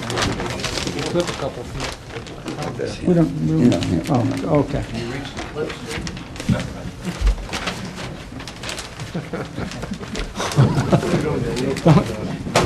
Don't go crazy. It's a little too heavy for him. We need to mark these? These are marked already because they were entered into evidence at the last meeting. This is A14 that I'm going to be referring to now. A14 is a concept plan for improving the intersection of Route 9 and Lanes Mill Road. What you see on this plan north is to the top of the page. John, I'm sorry to interrupt, but just, I know you stated it before, but originally there was an application before the board for 125,000 square feet. Let's go over what Right. is without the connection to Lanes Mills Road, and then go into... Okay. Okay? Well, this exhibit will speak to that issue as well. The first analysis we did was for a 122,000 square foot shopping center that would only have a right-in, right-out access to Route 9. And if you go back to the aerial photograph, it was the area of the site that just fronts on Route 9. We were not going to need a variance for that. We were going to go to the planning board. And we did a traffic analysis for that 122,000 square foot intersection, just having access to Route 9. What we found was that this improvement, which is highlighted on A14, would still be required in order for us to mitigate our impact on the intersection of Route 9 and Lanes Mill Road. Now, let me go through and explain what I've observed and what our traffic analysis shows to be the problems at Lanes Mill Road. I'm sure you may have experienced some other problems as well, but the two major problems at the intersection at 9 and Lanes Mill Road are the stacking on the southbound jug handle, which, because of the limited space between the jug handle terminal and the stop bar on the eastbound approach, that jug handle backs up, and during peak hours, it normally takes people 2 or 3 traffic signal cycles to get across Route 9 or to be able to make a U-turn and go back to the north. That's an existing issue, an existing problem. The second problem at the intersection, big problem as I see it, is the westbound approach on Lanes Mill Road, which is currently a single-lane approach. That backs up during peak hours and frequently causes people in that lane to take 2 or 3 traffic signal cycles to get across Route 9 to get either into the Walmart or to continue to the west to the intersection of Kent Road. Now, I'm not saying there aren't other problems and issues at the intersection, but they are the two major and most important issues and the most significant problems at the intersection. I think we've prepared a plan to certainly deal with one of those issues in a very positive way, and that's shown on A14, and that is a widening that would take place along the north side of Lanes Mill Road. There would be some additional widening on the south side as well. And what that would permit us to do is to restripe the westbound approach, and we would have a double left turn lane, and we'd have 2 through lanes in the westbound direction. Instead of 1 through lane, 2 through lanes. That significantly reduces the delays on the westbound Lanes Mill Road approach, and it takes that approach from a level of service F during peak hours to a level of service D, essentially meaning that most people now will be able to get through the intersection in 1 traffic signal cycle instead of 2 or 3. Is that 4 lanes you're then proposing? Yes, 2 we'll go left from, and yes, 2 4 lanes. right or straight? Okay. Double left turn lane, which currently exists, and then the existing through lane Yes. would still remain, and there would be an additional through lane just to the north of it that would go through the intersection, so there would be 2 lanes going through in a westbound direction instead of 1. It will make a significant improvement to the intersection. 2 going left? 2 going left and 2 going straight ahead. Okay. Yes. Wouldn't that cause Yes, a sir. problem when you're funneling down on the other side? Well, we're widening on the other side as well, so that we have enough, we're going to take those 2 approach lanes beyond the jug handle terminal. And how far will they extend? Beyond the jug handle, Yeah, in other words... but not as far as the Walmart driveway. Yeah, they would be dropped at approximately at the Walmart So driveway. everyone's going to merge when they get to about halfway towards the Walmart entrance. Well, depending upon where you want to go. What I think is going to happen, if I can just disregard that for a moment, what's going to happen, in my opinion, if you look around other intersections that have this configuration, I think people that want to go into the Walmart driveway are going to use the new lane for the most part, the new lane which is on the north side of the intersection. People that are coming out of the shopping centers on the northwest corner of the intersection that want to go down to Kent Road and make a left or right and go about their business down to Kent Road, my feeling is they'll probably be in the other lane that doesn't have to merge. And so I think as time goes on, I understand what your concern is, and there is potential for those, for some congestion where the 2 lanes merge into 1 on the other side of the intersection, but as people get used to where they want to go, they'll pick one of the 2 lanes out that they want to be in, depending upon whether they want to go into the Walmart or they want to go straight to Kent Road. That's how I think it's going to operate. But that doesn't account for the stranger that just came from New York and is going across and doesn't... We don't want those people in Nothing, town we don't anymore. let them come into this area. That's it. Well, Benny's, we don't want that. Okay. Even though a lot of us originally probably did come from New York, but we don't want any more of them. You're right, the transient person that's not familiar with the site But at least or the He's a improvements. casualty. Right, but at but least they can get through the intersection. All my friends from New York still complain about jug handles in New Jersey. There's nothing I can do to satisfy them, so it is what it is for those folks. But the bottom line is, I think, and we were discussing this in a little bit of detail at the last meeting, And I think we all agreed, and Mr. Peters, who is here, and Mr. Bohr and Mr. Watson are here tonight. I think Ernie lives in town, and he said, well, you know, a lot of people, the local people know the local roads, and they're bypassing the near-side jug handle, and they're using Kent Road as an alternative. And quite frankly, he's 100% right. And our traffic counts that we did for the traffic study show, to give you an example, during the peak hour on Saturday, which is the highest peak hour for these retail uses in the area, we have about 300 left turns being made off of the near side jug handle to get across Route 9 and to make U-turns to go back to the north. Down at Kent Road, we have 600 left turns. So more than twice as many people are using Kent Road, I believe, to get across Route 9 or to go Route 9 north.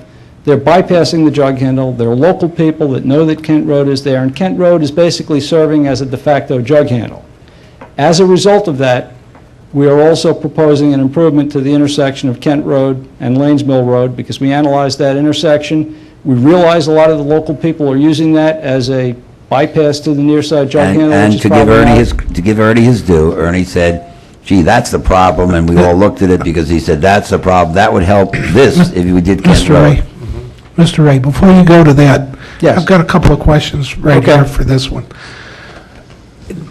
Anticipating your truck traffic leaving BJ's down below, coming out, and they need to go southbound 9. Right. How are they going to get across 2 lanes of traffic into a left turn lane without blocking those lanes? Be very difficult, and that's why I like Mr. Meyer's suggestion of perhaps revising our site plan to have the exit come out from behind the stores onto Lanes Mill Road so that the trucks could make a left and then get into one of these. That's not Mr. Meyer. I thought, That's Charlie. It's mine. Mr. Tirico, I stand corrected, I'm sorry, I thought Mr. Okay, give credit where credit is due. I think we discussed that, we're going to make that change at site plan, assuming that we get a use variance approval. That's a good suggestion, because Mr. Nansen's right that trying to get around this jug handle and get across, right now it's only 1 lane, but after we widen it, it's going to be 2 lanes. To get across those 2 lanes into one of the left turn lanes to go south, it's a problem. It's a problem inherent with every far side jug handle, and it's also one of the reasons why we couldn't do a far side jug handle on the southwest corner to handle our traffic. You go through the intersection twice, and then after you go through it, in order to make a left turn, you still have to fight your way across the through traffic to get into the left turn lane. So I think we would still like to at least have the ability to have our trucks egress onto Lanes Mill Road and be able to, you know, access Route 9 southbound right at the traffic signal. That would be our plan, I think, if we get lucky enough to get the use variance and get to the next step. Mr. Chairman? Yes, Mr. Overpass Meyer? would work good. How about signage that trucks leaving the site should go on up to the Southern Firehouse, use the jug handle there? We could do that as well. The issue there is, That would well, eliminate the trucks on this, and the problem if even cars would have a difficult time going back south on 9 there. up at New Friendship Road, Yeah. we could do that. I mean, we're willing to work with the board. One of the things I know we're willing to do from speaking to my client is whatever good suggestions you or your professionals may have, we will work with you, assuming we get the site plan, and we will implement any and all of those changes. And we've We been can do wor- that as well. Right, we've been working with CME and Jack Mallon in terms of the traffic, because they're your professionals, and we also still have to deal with the DOT. In the ultimate sense, the DOT is going to have something to say also. So we're... Continue, Jack. And then while we're here on Route 9, your exits, where you're exiting your site onto Route 9, and then the approach to your site, have you thought about putting acceleration and Yes. deceleration lanes in Yes. there? And I'm going to refer to the other exhibit, which was marked tonight, which is A18. That was one of the comments, I believe, that you had previous, that you were talking to Rich Pearson. We do have a deceleration lane that will be provided at the Route 9 access into the site. DOT will require that, and we've provided that on our plans to DOT. Okay, what And- about acceleration? An acceleration lane is a different thing. DOT usually doesn't like to have acceleration lanes at driveways on Route 9 because you really don't want traffic to come out of that driveway and try to accelerate to highway speed when you've got a traffic signal right here, Well, you want got those, tractor yeah. trailers coming out of there at a slow pace, Well, they have merging to- right. into a 50-mile-an-hour zone. Understood, but it is still better for those tractor trailers to wait until the signal down at Estelle Lane changes and provides enough of a gap so that they can comfortably pull out into the right lane of Route 9 without having to try to get up to highway speed. And then just as they're changing gears, the light changes at Lanes Mill and they got to stop anyway. So DOT usually doesn't require the acceleration lanes for a site driveway, but the deceleration lane will be required. It's shown on the plan. And the deceleration lane is always a better thing to have, in my opinion, anyway, because you want to get that traffic that's pulling into the site out of the travel lane, into the decel lane, so that they don't impact the through traffic. And putting the decel lane in really minimizes the potential for rear-end accidents with people making sharp and abrupt movements to get into the driveway.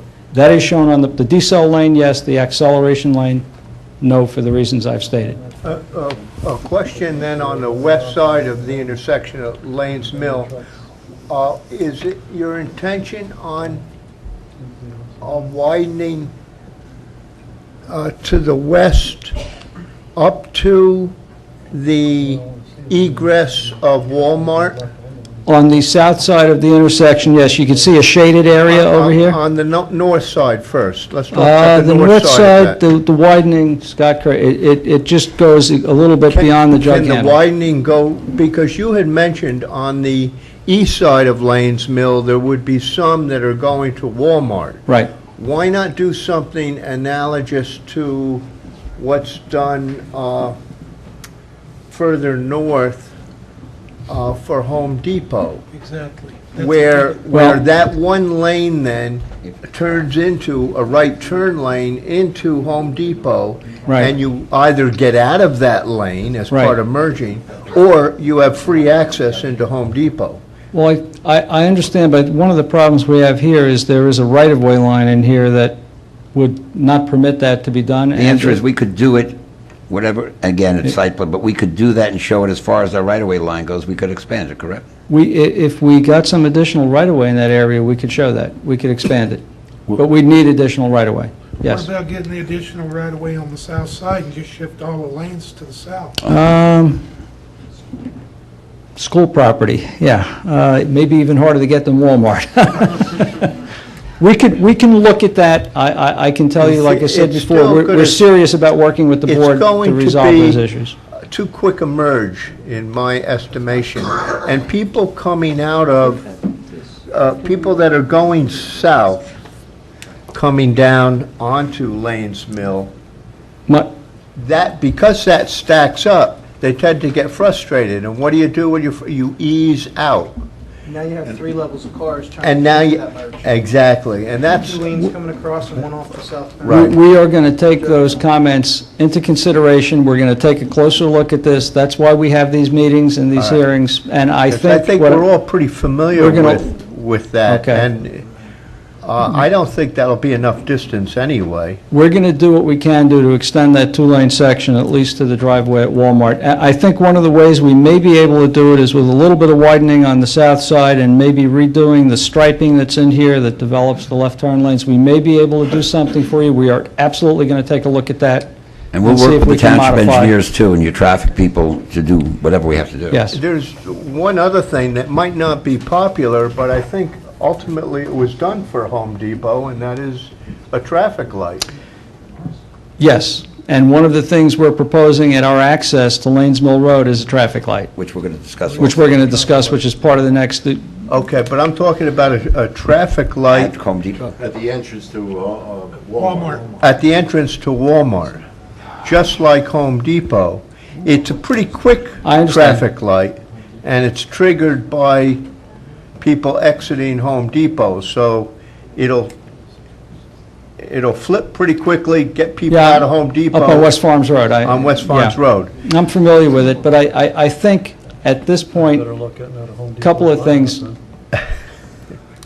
We're analyzing what our impact's going to be on these different intersections, and quite frankly, the ability for Walmart to get their traffic out onto Lanes Mill Road, while I don't want to say it's not our problem, we're solving our problem on the Lanes Mill Road side by installing a traffic signal on our side. I Yes. don't think it would be reasonable to ask us to help solve The only Walmart's reason problem I for them. mention it is because I know that that road is stacking up. Yeah. And going as far back as Walmart.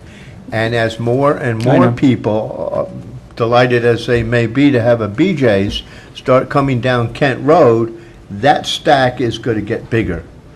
And they're going to want to go right on across. And so there's going to be frustration coming out of Walmart because of that. I understand, and Mr. So, Chairman, we okay. will do everything we can do to organize the traffic flow in here a little bit better and add a couple of lanes, but as far as, I don't think we're going to, unless Jerry tells me in the affirmative, John, we don't right, want you to know, signalize Walmart's access for them. I Well, think, it's not really going to be Walmart's problem alone if the impact from BJ's exacerbates the situation over there. It's not, Walmart can say, well, if That's- they're not there, Right. I don't have a problem. let me, I let me, John, before we go, we're going to show you other improvements. We're going to make a lighted Kent Road. We're going to talk about a whole bunch of things. Okay, fair enough. And there's only so much that anyone can do when you're Fair all enough. said and done. So rather have John sit back and be, Mr. Sonneblick, real quick, over here.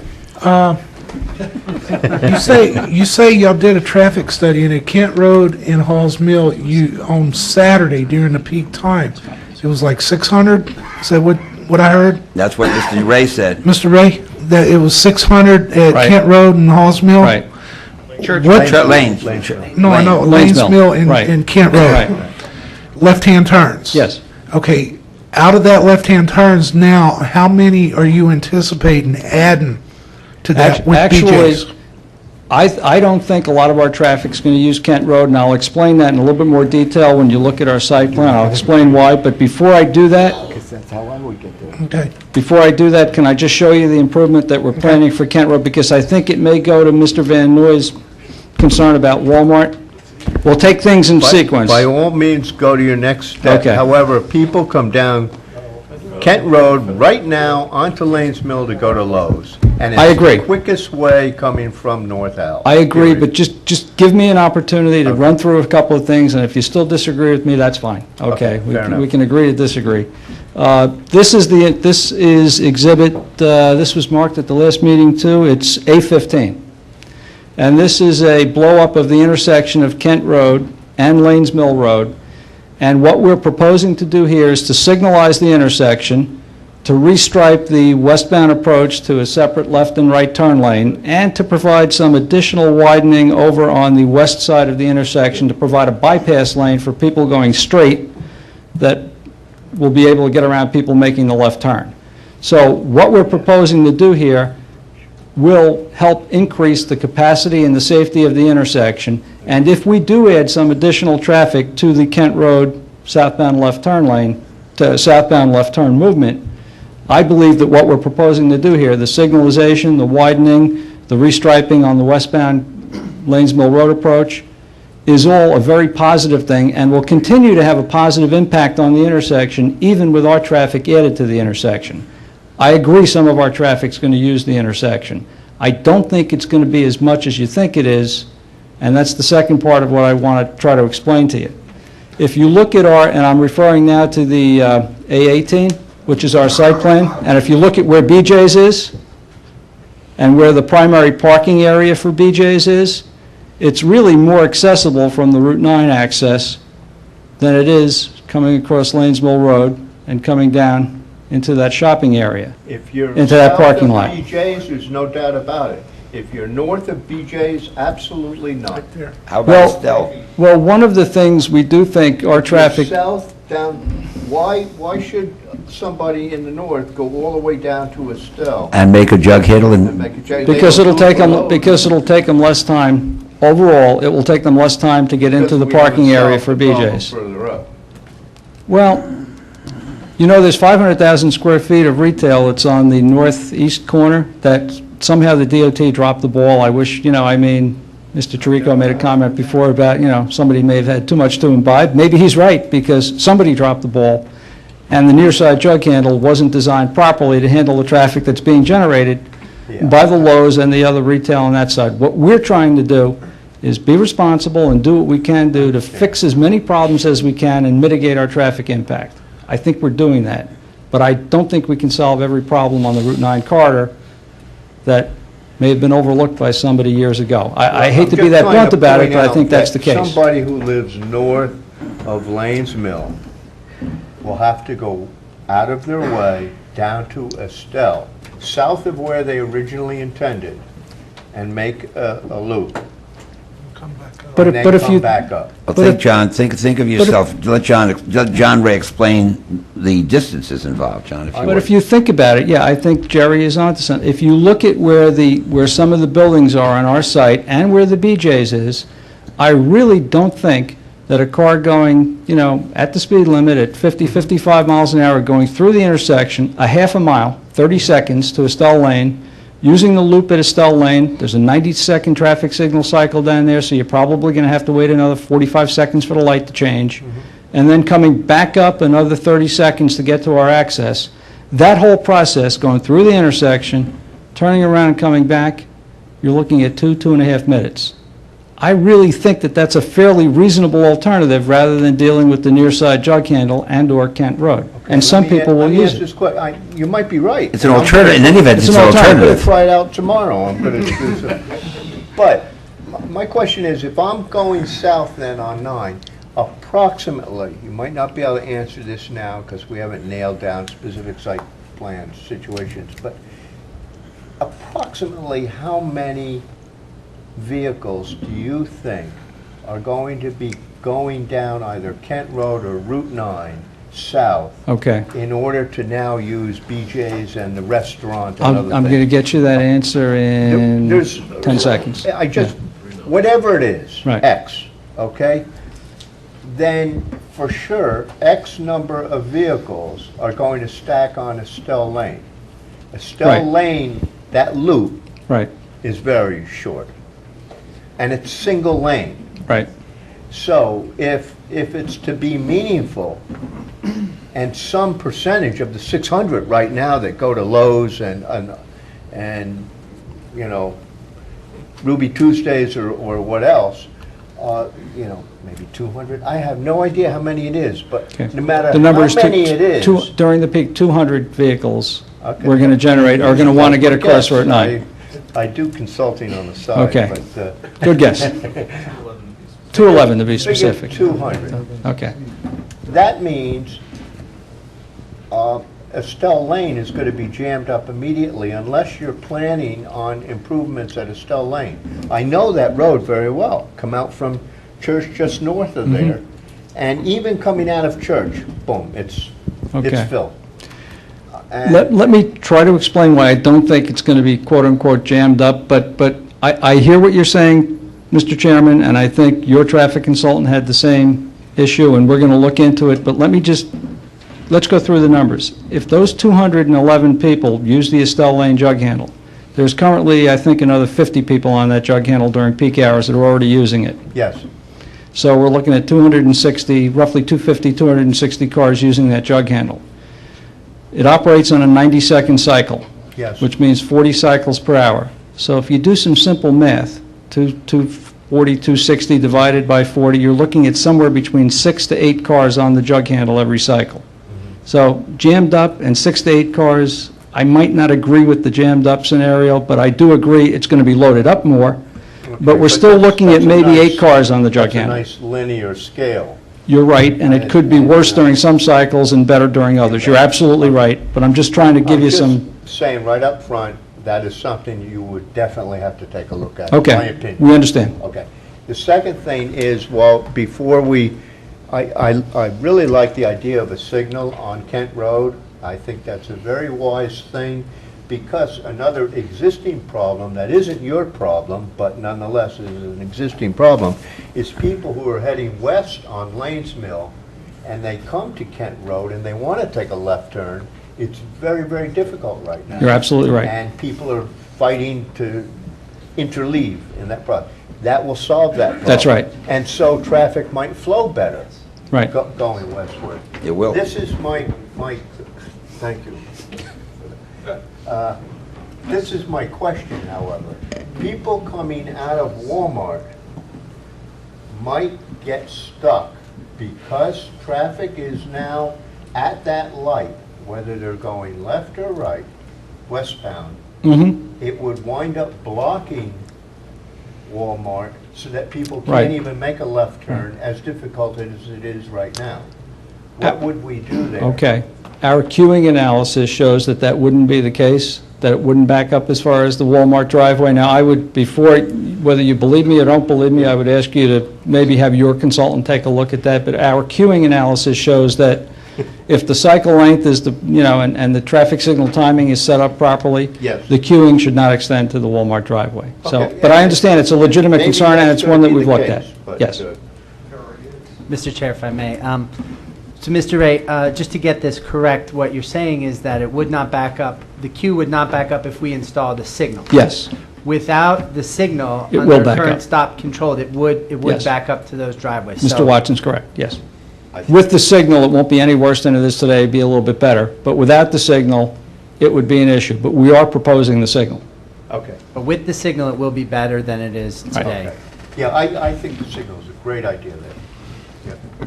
Thank you. Okay, so just to reiterate, Mr. Nancy? we're proposing an improvement to the westbound approach of Lanes Mill Road crossing over the intersection. We're going to take a closer look at whether we can get the 2 lanes to be carried as far as the Walmart driveway. Yes. We're proposing signalization and minor widening of the Kent Road, Lanes Mill Road intersection.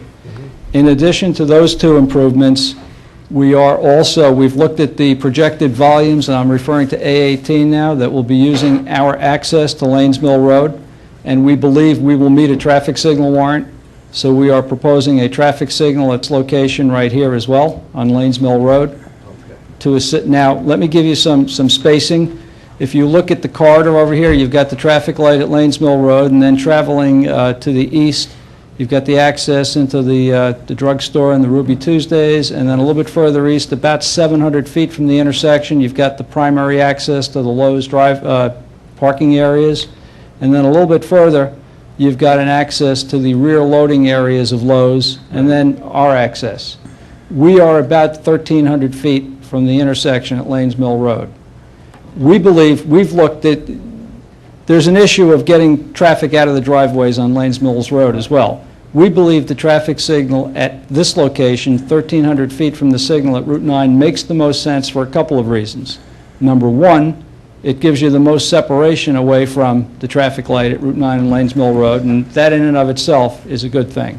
Number two, since most of our traffic that's leaving the site and coming up to Lanes Mill Road is going to want to make a left turn and go back, 80% of it's going to want to make a left turn and go back to Route 9, only 20% toward Maxim Southern Road, the left turn movement is a harder movement to make than the right turn movement. So most of the people, and I sat out there on Saturday and observed this, most of the people coming out of the Lowe's Shopping Center to Lanes Mill Road, about 80% of them make a right turn to go towards Route 9, and about 20% make a left to go back to the east.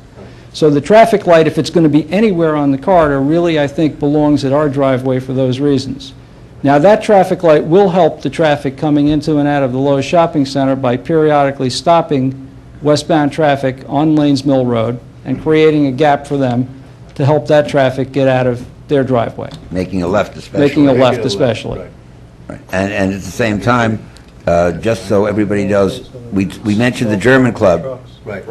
The German club is next. Right. Point out the German club. That's this area right in here. Right. And at such time as if something were to occur where that would become part of, with interconnection, because we are going to show an interconnection, because your professionals suggested that there will be a connection between the two, so they wouldn't have to go on Lanesville's Road to get to us.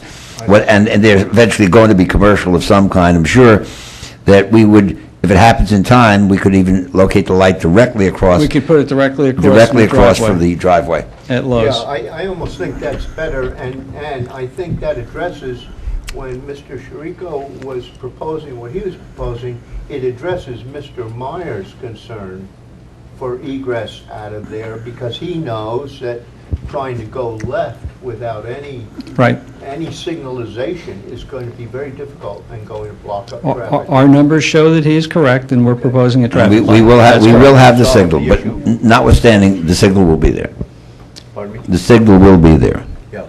And one more thing before, just to go back, in addition to those three improvements, one more thing that Maxim Southern Road. your engineer asked us to look at, and I'm referring to the aerial photograph now. At Maxim Southern Road and Lanes Mill Road, you have a four-way intersection. Maxim Southern Road is the through road. Lanes Mill Road's got the stop signs, but it's a rural area, and it's kind of confusing to people, and what they've suggested is that we look into the possibility of a four-way stop sign. We've looked at the traffic volumes that are projected to use the intersection. We think they will meet warrants.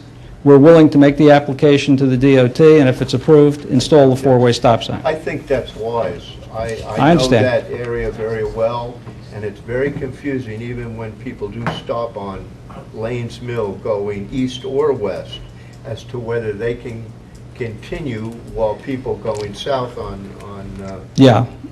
And as you know, I mean, because of the condition, Poor sight angles. Yes. yes, And it is a poor site. That's a good point. It's a good point. the best way to clean the intersection up is to install a four-way stop with the proper signage, and maybe even supplement it with a flashing traffic light Yes. that alerts everybody to the fact this is a four-way stop. We can, we're willing to do that, and that's something I've discussed with my client, and it's another part of what we're willing to do in order to solve an existing problem.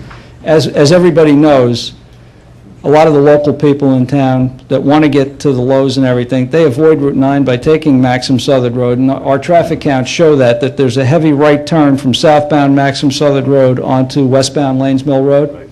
All the people from Oakland and Candlewood and everything, they're not going out on Route 9, they're coming down here. We're aware of that, we know that, we're going to address that situation as well. And that solves part of the problem of going to Estelle Lane if you're up in Candlewood.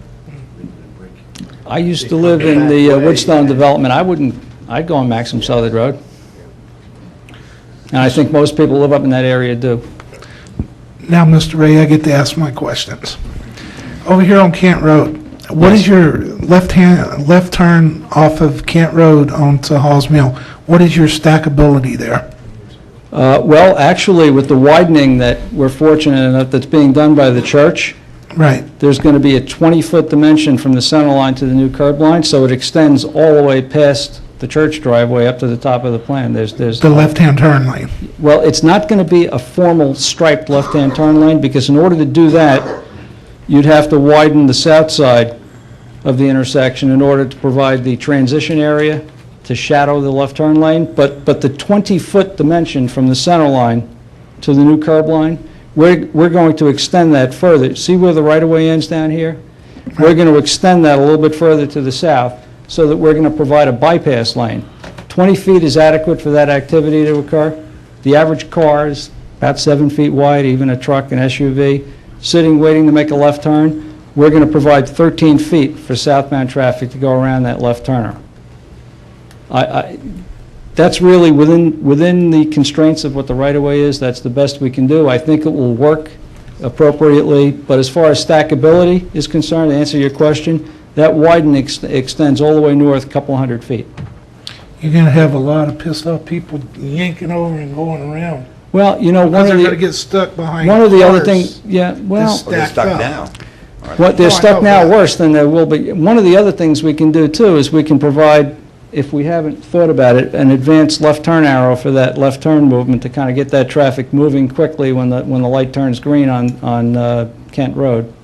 So, That might be good. yeah, we're willing to do all of those things. We understand and recognize that there are problems, and I think, hopefully, the board understands we've considered these things. We've looked at the local issues as well as the DOT issues on Route 9, because we didn't want to just come in here and tell you, well, DOT approved our plan, and that's all we're going to do.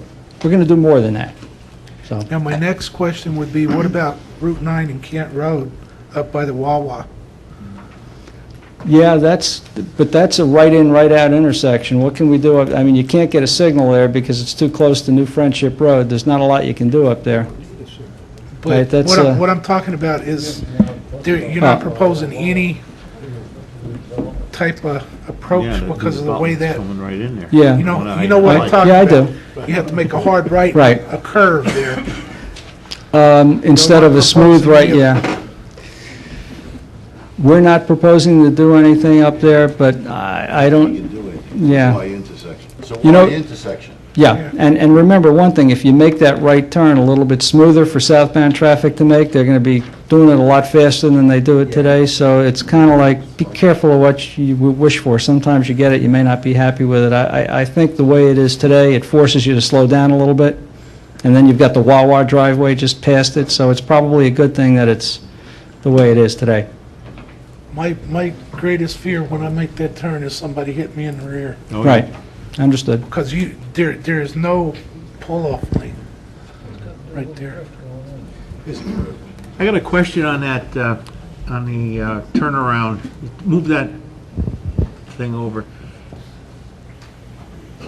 Okay, you see where that, you're gonna widen the road there, going on to Route 9? Over here? Right, yeah. If you're gonna chop into that, that turnaround, aren't you gonna change the approach angle and make it more difficult for the people?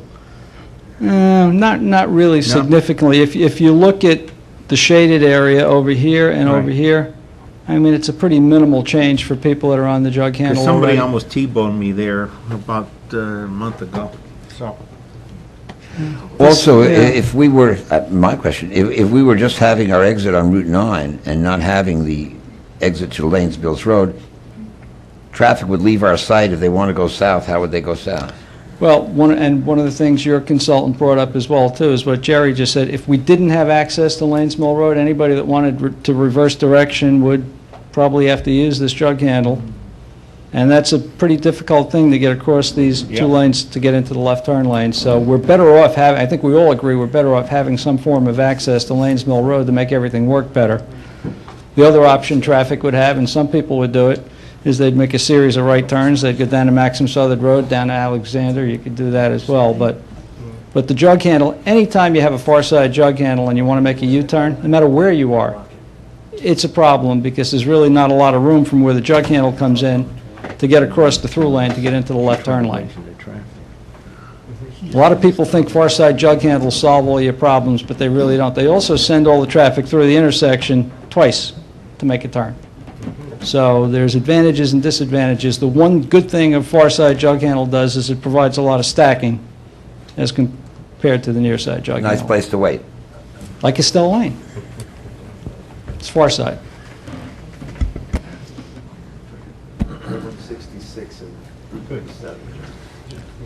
With regard to the traffic reports from Mr. Watson, from CME, and from Mr. Mallon, you've had an opportunity to look at their reports, Mr. Ray? Well, the CME report I just looked at this evening, but I think I can go over it and do that one first. Or you want to do Jack's report first? Whichever you would like to do. Well, I need a copy of Jack's report. Well, Jack's report of April 20, for June 13th? No? April Jack's report, 21st? June 13th is more fact-finding of your Right. changes. I have your April 21st, and we have your May 8th letter. May 8th letter. Got the May 8th letter, guys? Okay, we're getting a copy. I have it here. Jerry's got my I got it. copy. Here it is. Okay. Okay. That's funny, huh? Okay, I'm looking at the May 8th letter from Jack Mallon, and first page, I think, is basically informational. Second page doesn't look to deal too much with traffic issues, if I'm not mistaken. Third page,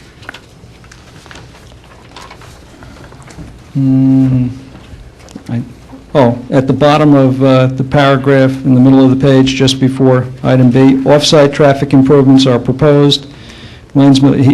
Jack basically reiterates that we are proposing some off-site improvements. We have no comment on that.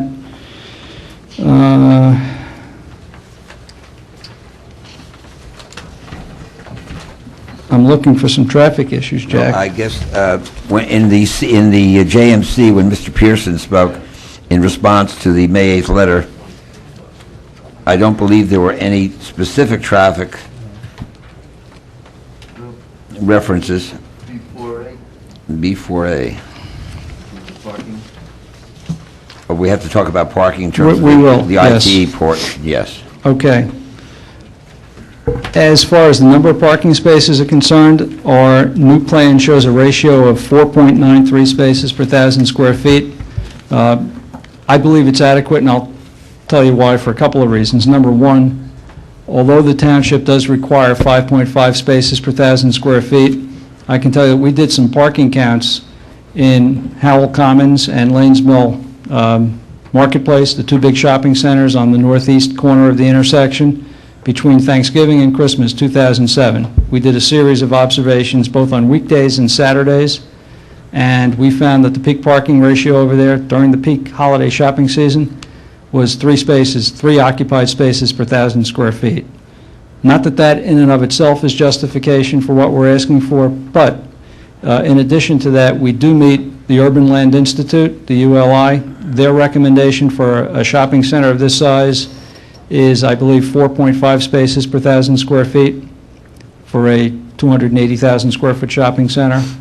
We meet and exceed their requirement, and we also meet and exceed the ITE parking generation requirements for a shopping center of this size.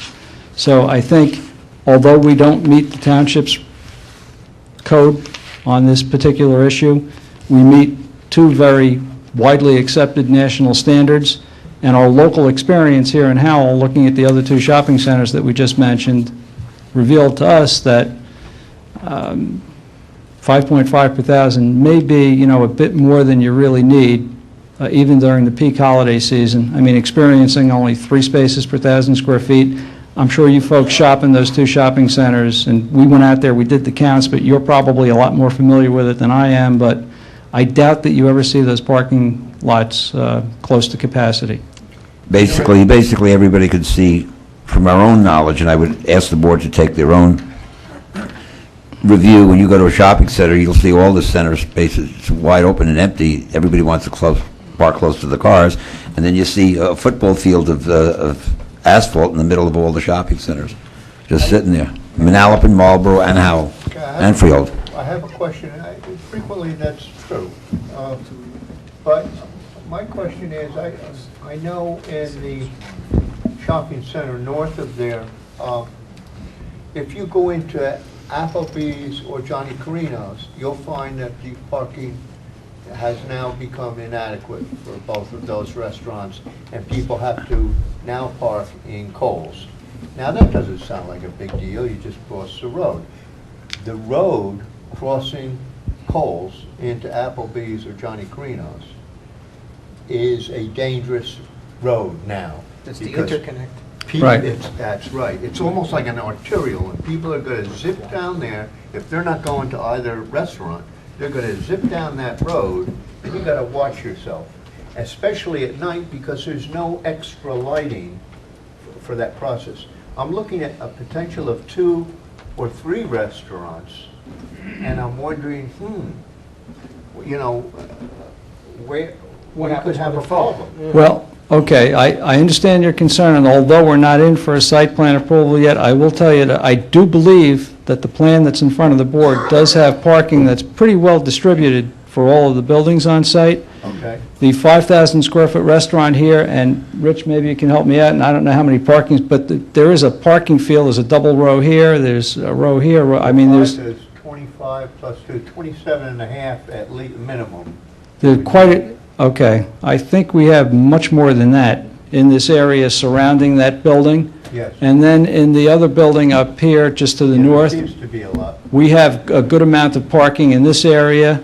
Virtually, the BJ's has a nice parking field right in front of it, as well as the stores to the north. And the other building over here has parking. I think the parking is pretty well distributed. I don't want to criticize anybody else's plan, but I think this one's pretty good. Mr. Ray, what were the 2 agencies that you said you comply with at the 4.5? The Urban Land Institute and the Institute of Transportation Engineers.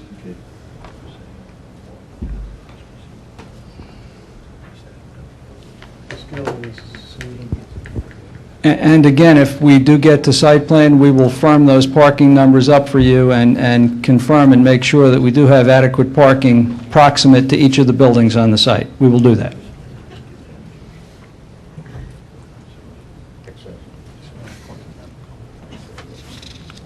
That was it for, I think, Mr. Mallon's report. Could you go to the CME report? June 13th. Okay. I'm going to move to the first page where there's a traffic issue that needs responding to, and I think,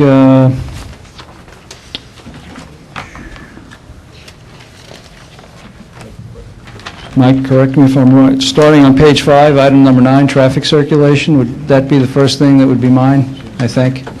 That's right.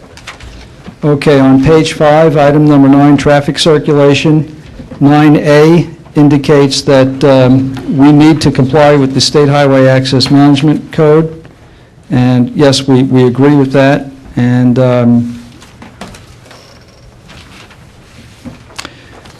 CME is asking that we provide an indication as to the expected response date from the NJDOT as far as the plans and the traffic study we've submitted. We do expect to get comments from the DOT regarding our concept improvement plans within a month or two. General comments as to whether they're acceptable or not. Assuming that they are acceptable, and maybe just some minor comments from DOT need to be taken into consideration, we would then move into the, final design phase of doing, and then we're talking about another 12 to 15 months to get those through the DOT and get them approved. But the initial comments on what we've proposed, we're expecting, certainly within 2 months. That whole package of information was submitted February, back in February, and we're hoping to get a response within the next month or two. And Mr. Ray, if I may, just so we're clear, the proposed mitigation at Estelle Lane, was that included in the application, or is that an alternative that the DOT might exercise? Yes. That's an alternative that the DOT may exercise. One of the first comments that DOT had when they saw the traffic studies was it was their idea, not ours, to possibly restrict left turn movements from the southbound jug handle because of the problems we all know exist, and redirect those movements down to the Estelle Lane jug handle to reverse and come back. And they've asked us to do what they call an alternatives analysis to see what the impact of changing that traffic pattern would be. And when we add those additional 300 left turns that I talked about before, when we add that to the Estelle Lane jug handle, we need to widen the jug handle down at Estelle Lane from 1 to 2 lanes. Okay. And we need to change the traffic signal operation down there to make that work. What I was envisioning in Yes. the beginning with my question. I wasn't saying that isn't a potential solution, but it would be a potential solution that would require widening Yes. to 2 lanes. But I will tell you, just my personal opinion, with all of the problems you have in the southbound jug handle in that area during peak hours, during other times of the day, it functions, and Yes. I personally, if I were a township resident, wouldn't want to see all that traffic directed 24/7 down to Estelle Lane, when at other times of the day, you can make that left turn. Yes.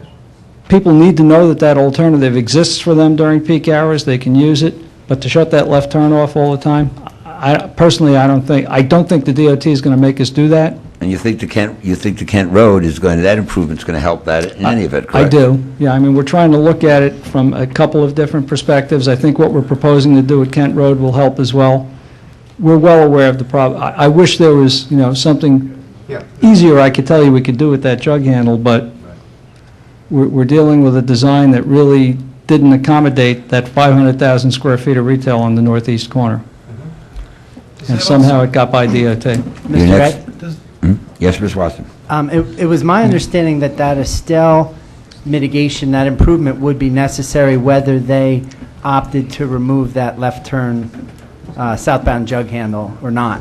Actually, that's one of the things where, our analysis shows that we can meet the DOT's access code criteria, and I think that Estelle Lane jug handle will operate at a B level of service, just with our traffic on it and without the left turns being redirected down there. It's an overall B level of service for the intersection. But wouldn't you be violating the access code if you were to add your traffic onto that southbound ramp? At Estelle Lane? No, Oh, yeah, but we're not proposing to do that. We're directing our traffic down to Estelle Lane. Yeah, yeah, okay. Isn't that what you're saying? that's what I'm saying. Yeah. Okay. Well, I Did you thought- object to including a widening at Estelle Lane to 2 lanes? Whatever the DOT requires, our client's going to do. I'm not talking, the DOT isn't here. I'm talking about, we're the ones reviewing the application. Would it make sense, and would you be willing to? We have discussed that, and I would think, we're talking about an awful... Are you saying the DOT would stop you from doing that? Well, Is that why we you're- can only do what the DOT lets us do.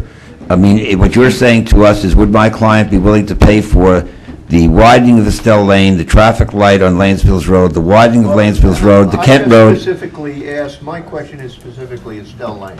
We've already discussed the others. Mhm. I'm just asking, it's either a yes or a no. I'm just trying to understand the boundaries here. They might have to do it anyway. Yes. If the state tells them. I just want, if my client decides to do that, I just wanted to make sure and state to protect his interest in this. It's not Right. required by the access code, it's something he would be offering to the town to help. I Yeah, understand. understood. Okay. We'll respond to that, because once again, you have to look at a whole package. I mean, it's not just, if you go one by one by one, all of a sudden, it's dead, but I'm trying to look at the whole package. I understand that. Yeah, So we'll respond to you on that. okay. Yes. I think it was, Mr. Ray that said that the DOT was toying with doing away with the U-turn or left turn lane in front of Walmart, yeah. Right. And if they did that, you'd have to go down to Estelle Lane, and you'd have to, quote, double that up because Right. of the amount of traffic. Right. What makes the DOT or anybody think that anybody would go straight down to Estelle Lane, you'll get off on Kent Road, and you'll dump everything that was on that left turn onto Kent Road? I don't know what makes the DOT think everybody will do that, but I know we've taken it into consideration because we're proposing to improve Kent Road, so we understand. I'm not sure the DOT does. We're on the same page as the township on this issue. Yeah. People will not go down there if they don't have to. They'll come off Kent Road, you'll dump more on Kent Road. Mr. Chirico, I think we agree with you, and, you know, I just wanted to get it's a that on DOT the record. issue that they've asked us to do the analysis. Quite frankly, we scratched our heads too and said, why are they asking us to do this? But they asked us, so we had to do it. They go to the same bar. Mr. Ray, Yes, sir. how do you plan on deterring your traffic to Estelle? By signs? Well, actually, we were proposing to add some signs directing southbound traffic to whatever the name of our center is to use the second jug handle at Estelle Lane. We're going to make that part of our application to the DOT. Okay. And it's not unusual, by the way, for that to occur. I don't want to draw a comparison to Route 18 in East Brunswick because it's probably not a good one, but if you're northbound on Route 18 and you want to go to the Brunswick Square Mall, the first opportunity you have to do that is Ruse Lane, Yeah. which is all backed up just like this. Absolutely. It's terrible. Absolutely. But there's a second jug handle right past it, which takes you right into the mall, and there are signs on northbound Route 18 telling traffic destined for the Brunswick Square Mall to go through Ruse Lane and to use the second jug handle, and it appears to work. People use it. We're not going to be as bad as Route 18 in East Brunswick, Wouldn't but the stores that are presently Lowe's and all the rest of them object to doing that, since you're causing their traffic also to go down to a... I think Mr. Cohen is here representing them, and he's going to tell you that, yes. Well, I think if... Well, we don't want to do it. I was ahead of you, guy. If Yeah. I was Lowe's, I Right. got there first, and now you're goofing up my customers. You can go home, Todd. He's got you covered. No, it's an observation. Thank you. Yes, you're right. See- They would object, and they should object. Well, wouldn't they have to object to the DOT because really it's out of this board's Yeah. hands Right. as far as the DOT, whatever they do to that intersection. I don't want to get too far ahead of ourselves, because although the DOT has asked us to give that analysis to them, Is open this to a partial public hearing for this witness, not that we will exclude it from a further, more elaborate public hearing, but since there is a potentially objecting attorney here, we could entertain the questions if the applicant doesn't have a problem. Chair. Do you have a problem, Mr. Sondel? He didn't hear. No, I wanted to talk to my client, No. and he said, he said, you know, he thought Mr. Van Noy could take care of that part of Estelle Lane for us. Thank you. Actually, I said that.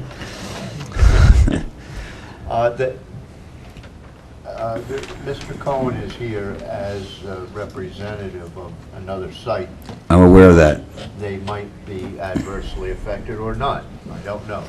I was wondering if it might be wise to open a public hearing just That for would this be- witness at this time as a convenience to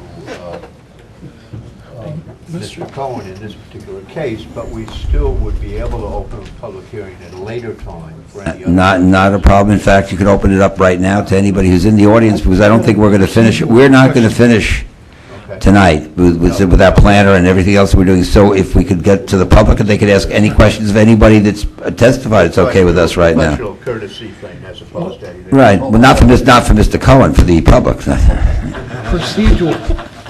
Since he is an attorney representing. We send him plans and the reports. Open that under public or in No, that? public hearing, and then he can, he'd be the first. You were on the golf course. You couldn't read that. I was, my question is, do we have to open it to public for an attorney to speak? Or, Yes, that's what I'm asking. Well, that's what I'm doing.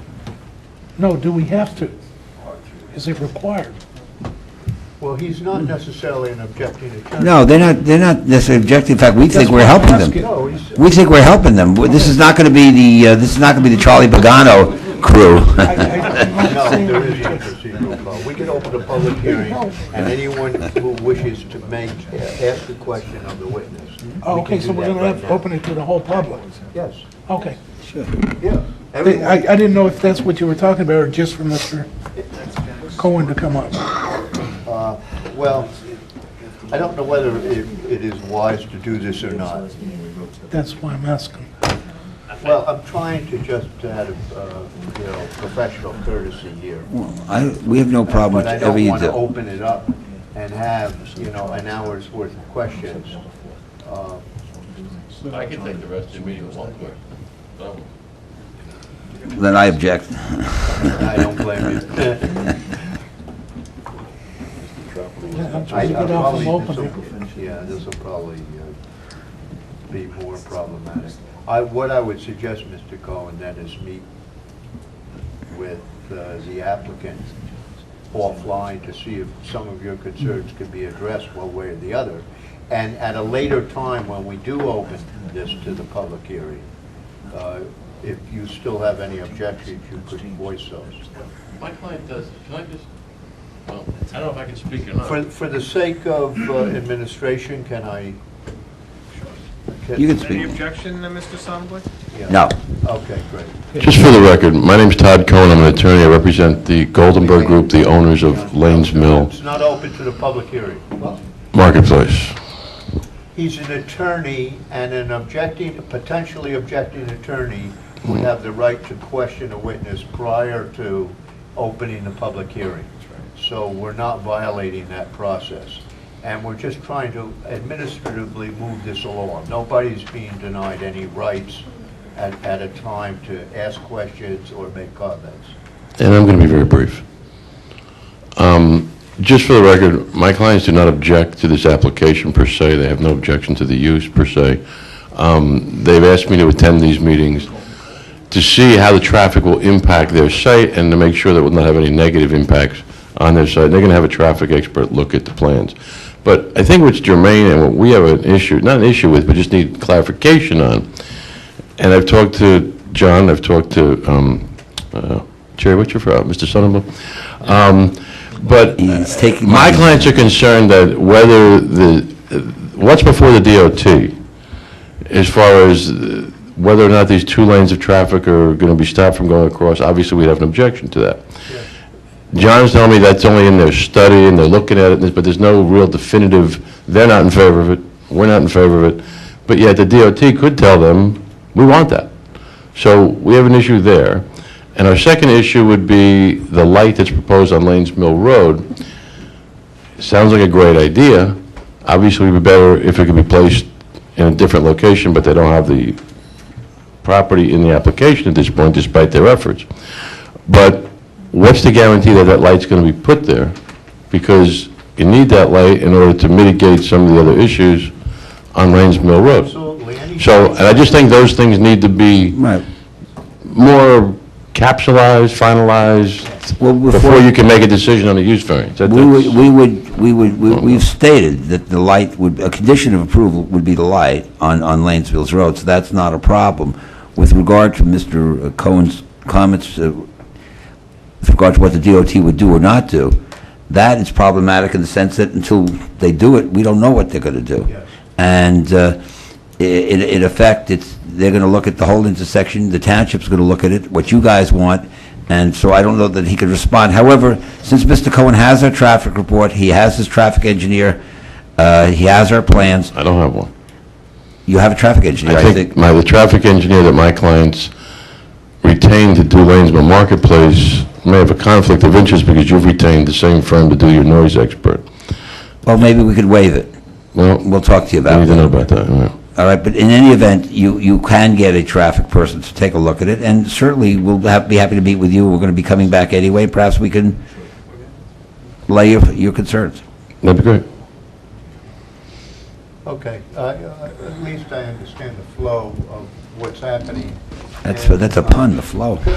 Currently, it doesn't directly affect this board in doing its analysis and proceeding with the case. And I think we should just proceed with it. Thank you.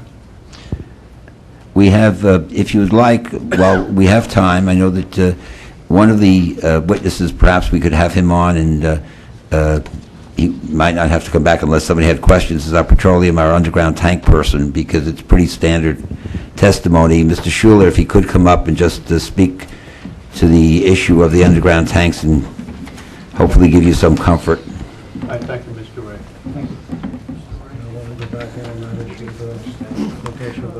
Yes, yeah. Mr. Schuler, you were sworn in at the last meeting, is that correct? That's correct. Yeah. Are we going to pick up with the CME letter and Mr. Oh, yes, in fact, Well, I would have Mr. Ray actually finish the CME letter, you know, so I'm sorry, Mr. Schuler, if you'd go sit down again. Can I, since I only received the CME letter this evening and was trying to respond to it on the fly, and I'm coming back anyway, would it be okay if I provided a response to Mr. Watson and Mr. Bohr for the next, a written response? Administratively, that'd make more sense because it'd be better to have some Right. dialogue there. Right. And not I agree. have a quasi-technical negotiation in front of us. I agree. Okay. Good That's idea. fine with me. Mr. Schuler, would you come back, please? Thank you. I don't think your qualification, did we go through your qualifications last time? No, I don't think so. No, okay. You state your name. Could you tell us about your background, profession, and your experience, please? For the record, my name is Robert Schuler with Core States Engineering. Could you speak closer to the microphone, please? I'm sorry, I'll use this one. For the record, my name is Robert Schuler with Core States Engineering. Schuler, S-C-H-U-L-E-R. Okay. I've been a employee with Core States for just about 6 years, and I have a Bachelor's of Science in Civil Engineering from the University of New Hampshire, and I've been doing petroleum design for the past 12, 13 years, resulting in multiple designs for BJ's in particular, but several other companies as well. I've been involved with approximately 90% of the facilities for BJ's, and they currently have about 100 in operation now in both the design and construction of the facilities. I've got experience doing inspections with hundreds of locations across the country, and You're a professional engineer, right? that's correct. I'm a registered professional engineer in 5 states, Including currently New Jersey? not New Jersey. Okay. We'll accept your credentials. Have you given testimony in front of any board in New Jersey? Not in New Jersey, no. Okay. In other states? Yes, I have in other states. We're only... We'll accept your Thank you. credentials. Mr. Shula, if you would you explain what it is at BJ's, how it operates? This board is familiar, I might say, with having heard testimony from Wawa's and from Exxon's and the like, so they have a general knowledge of what it's about, but explain what BJ's does as opposed to what anybody else does. So I guess specific to BJ's, what I can do is kind of run through what they use for standard features, and there's obviously some variations that they have compared to other companies. I'm not familiar with every other company, but with respect to what BJ's does, obviously the station that they design or have us design and construct at various locations across the country, it's a state-of-the-art design. Because I've been involved with them since the beginning of them getting into the gasoline business, we've had an opportunity to provide recommendations for new equipment, stuff that wasn't available when they first started, which is now currently available, which just allows us to keep improving overall the technology that goes into their stations. Specifically what they do now, they use double-wall fiberglass tanks, and all of this is outlined in a letter that was provided to the board, so I won't go through it in specific detail. We just can a make quick. we can have this letter marked for identification, or actually in evidence, it will be A20, It's already marked? is it already marked? It's already marked Okay. as A17. A17. So, once again, describe what it is that you're doing in a general, May 28th. in a general detail. The board has a copy of your letter. Yep, without going into the specific details on that, just generally going through that information. They do utilize double-wall fiberglass tanks. The tanks themselves are widely accepted technology across the country, being double-walled. They do follow all manufacturers' requirements for the installations of the tanks, but they take that one level further by actually having a third-party retained to actually oversee the installation of the tanks themselves to make sure that everything is being done in accordance with the design that we provide, as well as the manufacturer's recommendations and requirements to make sure that there aren't going to be any issues with that. Okay. So the tanks are pretty straightforward. They, although not currently required by the state of New Jersey, they do utilize a triple wall piping system where only double would be required here in the state. It just gives them one additional level of protection, allows them to, maintain that level and have, confidence that the system that they're putting in is one that actually exceeds a requirement when it's actually reasonable to do so. Could you explain that three-wall pipe system? Yeah, what they use is it's a flexible primary line, which is a coaxial line, so there's already two walls built into it, and then they put that particular pipe goes through a third, call it a chase pipe, rock guard. I've heard several different terms used for it, but it does allow that if there were a problem with either the inner or outer wall of that primary pipe, it does allow that to provide another level of containment, which it's continuously monitored so that if there were a problem in any one of the walls, that it would notify the attendant if there was going to be a problem. Change in pressure inside the containment walls, or? No, the only thing that would be affected by a change in pressure would be the actual primary line itself. The secondary and the tertiary line are actually based on it all positively drains back to a sump, where if there were a buildup of product or anything like that from any potential leak, it would be set off an alarm and notify the attendant. And is that part of the tank, or is that a separate sump? There's several different sumps. There's sumps that are actually part of the tank itself, and then there's sumps that are part of the dispensers themselves as well. And all of those have the same technology built into it. It's all three walls, and it's all sloped accordingly. Because I see in your letter you're mentioning that you're using a brine level for monitoring for any leakage. The That's brine... the tank itself. The tank That's itself, specific what to I'm the asking tank. is it's going back into the tank. No, it's actually, the brine monitoring for the tank is it's a separate system. It strictly, or it only monitors the tank itself. It's got its own sensor associated with it, and the way that that's set up is that whether there were a breach from the inside of the tank or the exterior of the tank, it changes the level of that liquid that's in the outer wall of the double wall tank. And it's designed such that it prevents, the level of that brine is designed such that if there were a puncture on the inside of the tank, it doesn't actually let the product into the secondary area. It actually allows the brine to get into the tank, and by doing that, it senses a loss in that brine from the interstitial space and actually sets off the alarm because of that. It allows them to react faster. And then vice versa, if there was a puncture on the outside wall of the tank, the level of the brine would decrease because it's actually going outside the tank, and again, still maintain another level of protection so that, appropriate actions can be taken to resolve that. In the case of the brine then going into the gasoline enclosure, the inner enclosure, is it because the brine is heavier molecularly, and that's why it would? It's just because of where the level of the brine is brought to. It actually is contained around the perimeter of the tank, and it actually has a reservoir that sits on top of the tank. So just from the head pressure, it actually pushes it into the tank rather than out. Okay. Got it. How much of a loss would this detect? I'm sorry? How much of a loss volume-wise would this detect? The monitoring system that's proposed for this location can detect as much of a 0.1 gallon per hour loss of fuel. So it's a very small amount. And it's a continuously monitored system, so even during hours of operation, it basically is in a continuous motion where whenever it senses any downtime or, whenever the people are not actually fueling their vehicles, it's actually taking readings to monitor that amount. Okay, Mr. Allen? Yeah, these are composite fiberglass tanks? That's correct. Okay. And they are, I guess, probably the big question today is are they compatible with ethanol? Yes, they are.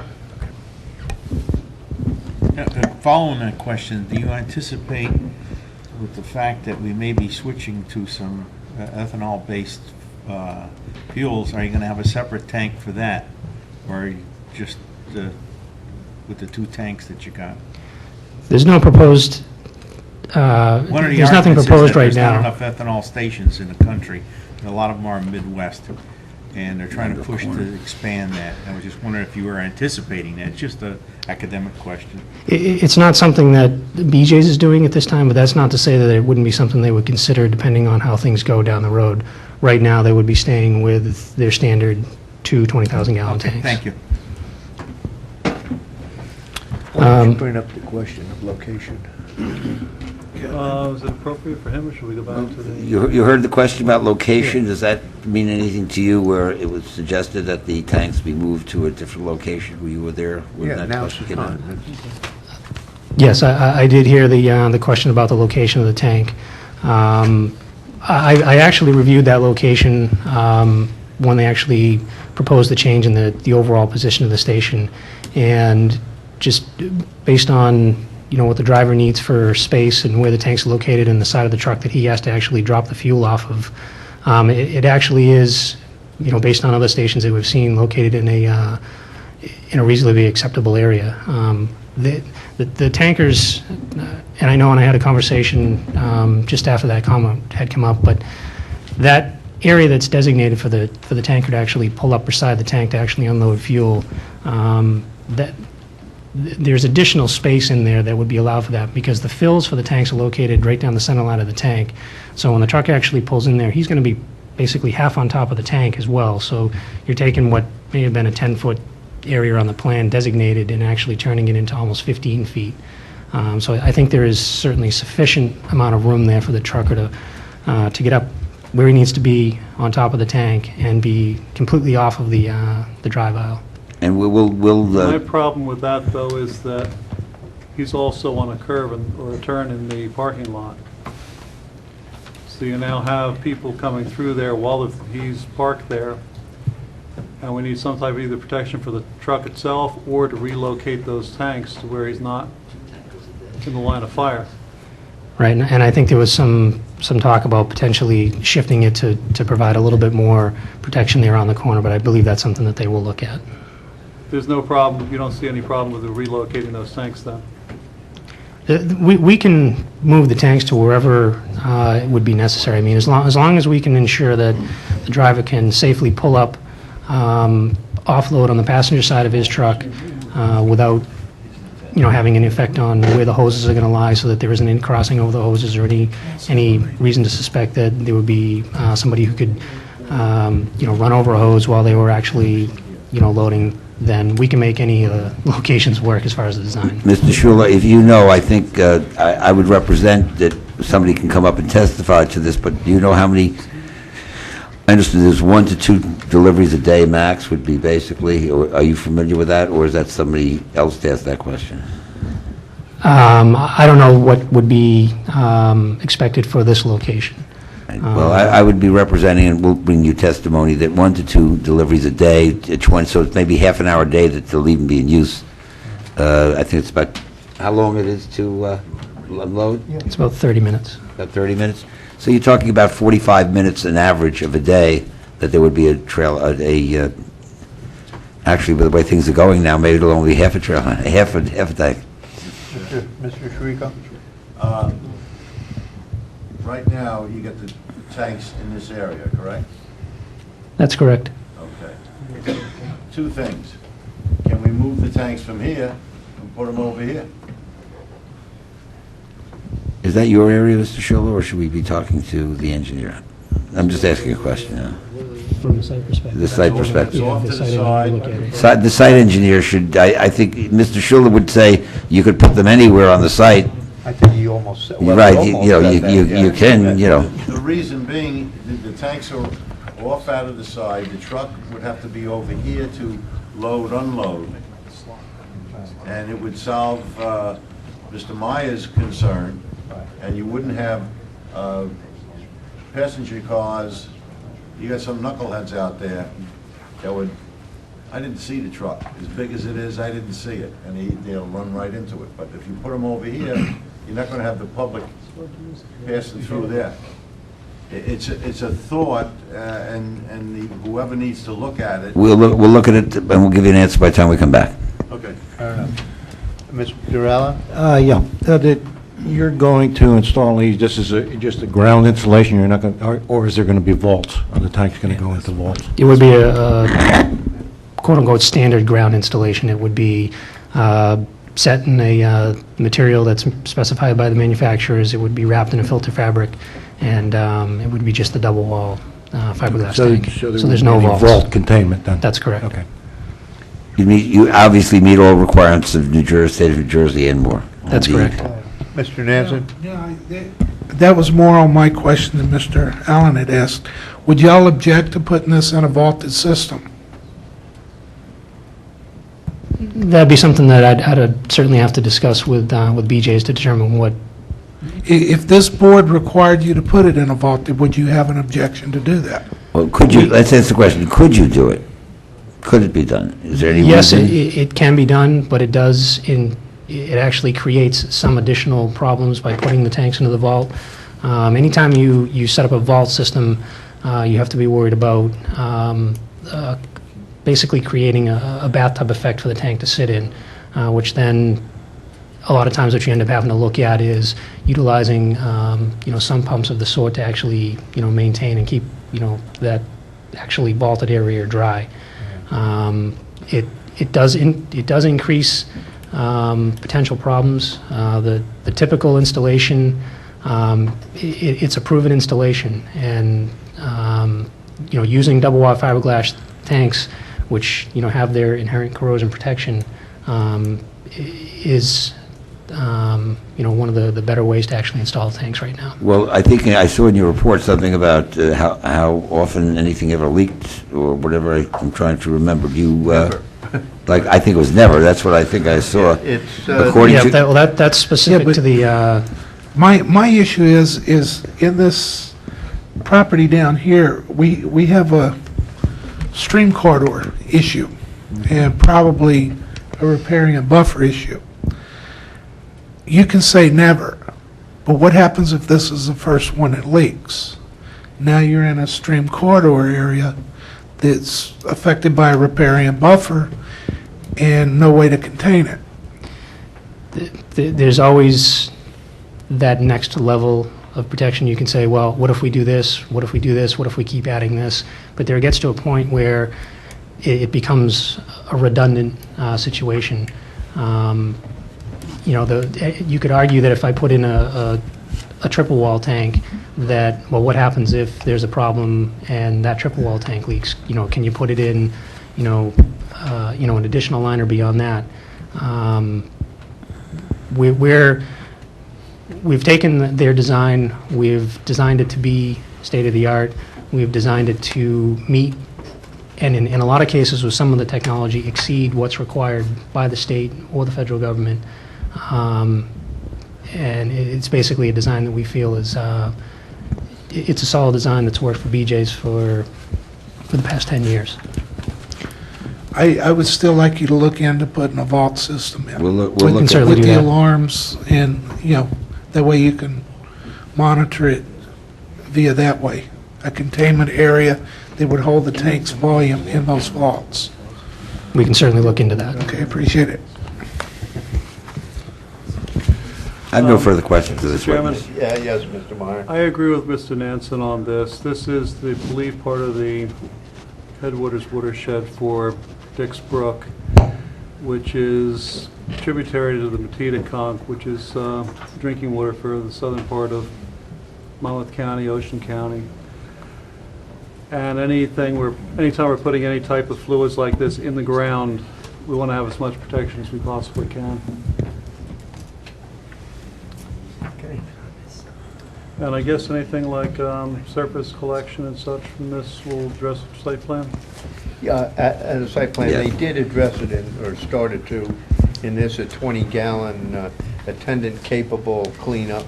Well, not just the cleanup kit, I mean the actual collection Yeah, around for any I would runoff. think that'd be site plan. There are various pieces of technology that are used for containment and protection of surface spills, and then obviously the site stormwater would be addressed by, Because the wouldn't be stormwater has addressed to by be me. handled separately from the rest of the stormwater system with this. I couldn't say for sure, but I would assume it would be looked at. Yes.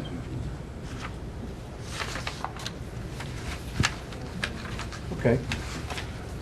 No further questions? No, nope. Thank you, Mr. Shaw. Thank you, sir.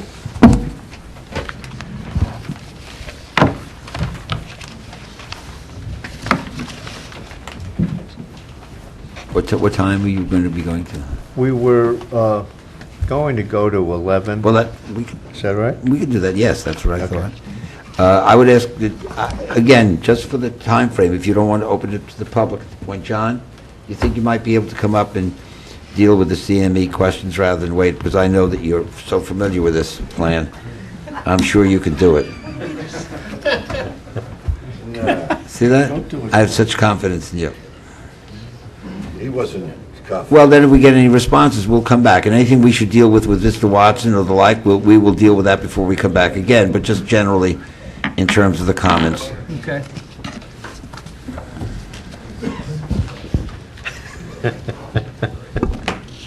I don't want to give up half an hour of time if we have it. Okay. I want to use it. We did 9A. 9B, page 6. We will comply, that we have to obtain a DOT permit.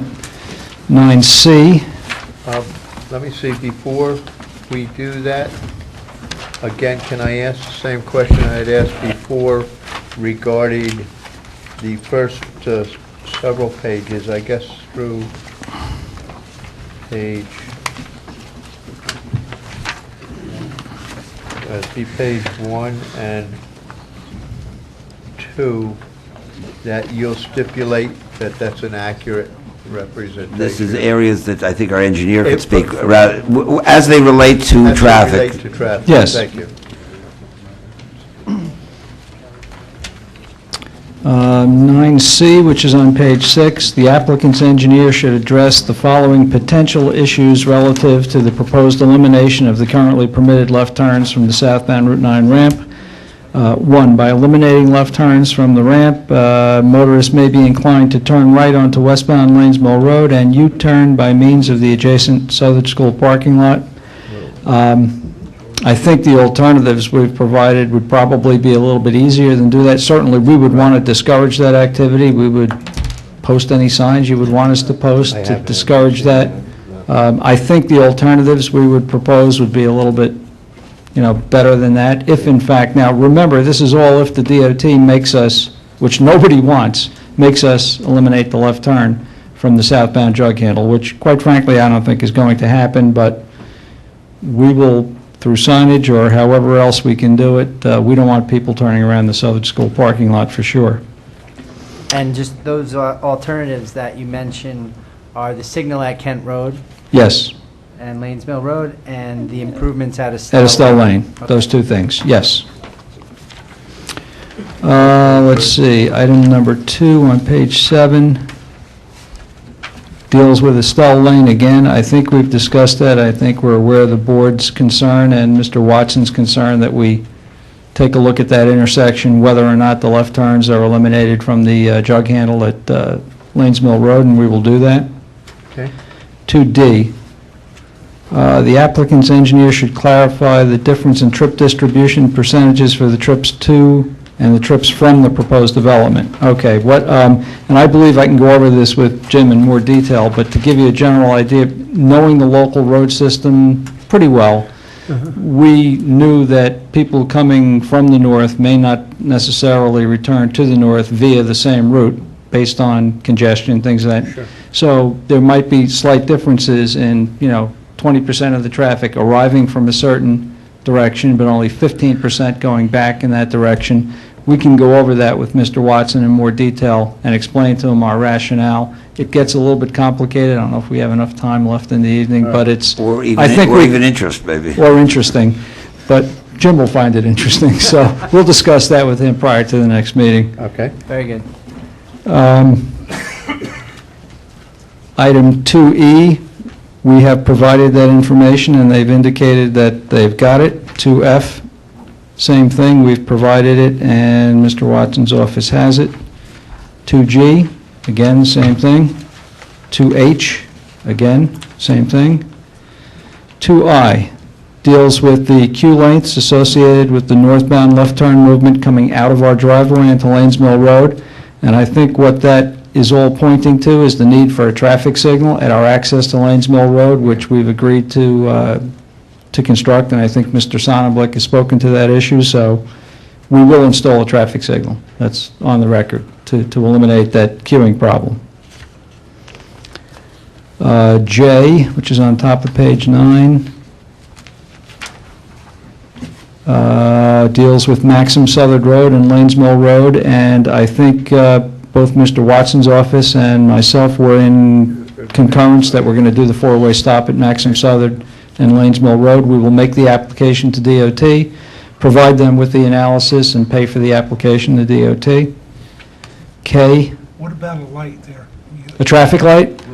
A blinking light? Flashing. A blinker, we can do a blinker, yes, a flashing four-way red blinker. We don't have quite enough traffic for a full traffic signal, but a blinker is something that we could propose. K deals with Lanes Mill and Kent Road again and talks about queue lengths, and I touched upon that before and indicated to the board that with the installation of a traffic signal at the intersection, the existing queuing that you have on the westbound approach, which is an unsignalized approach, will be no worse with the traffic signal. And I think Mr. Watson agrees with that if the signal is installed, and we are proposing the signal. That's right. L deals with sidewalks along Lanes Mill Road. I don't know, Rich, did we do that? We provided those? Okay, so that takes care of that. M? No, As- we didn't talk about Lanes Mill. The Route 9 has them. Oh, they are. What's on the opposite side of the road? Well, we haven't done the site plan, so that's really would be a site plan issue. Yeah. The comment was, the applicant's engineer shall provide crosswalks and sidewalks continuously along Lanes Mill Road. Right. The answer is yes. Yes, along our entire frontage, yes. Yes. I know we talked about 9. Right. Okay, good. M, M deals with a site circulation plan, which Mr. Pearson has gone through at the beginning of the meeting, so I think we've addressed that.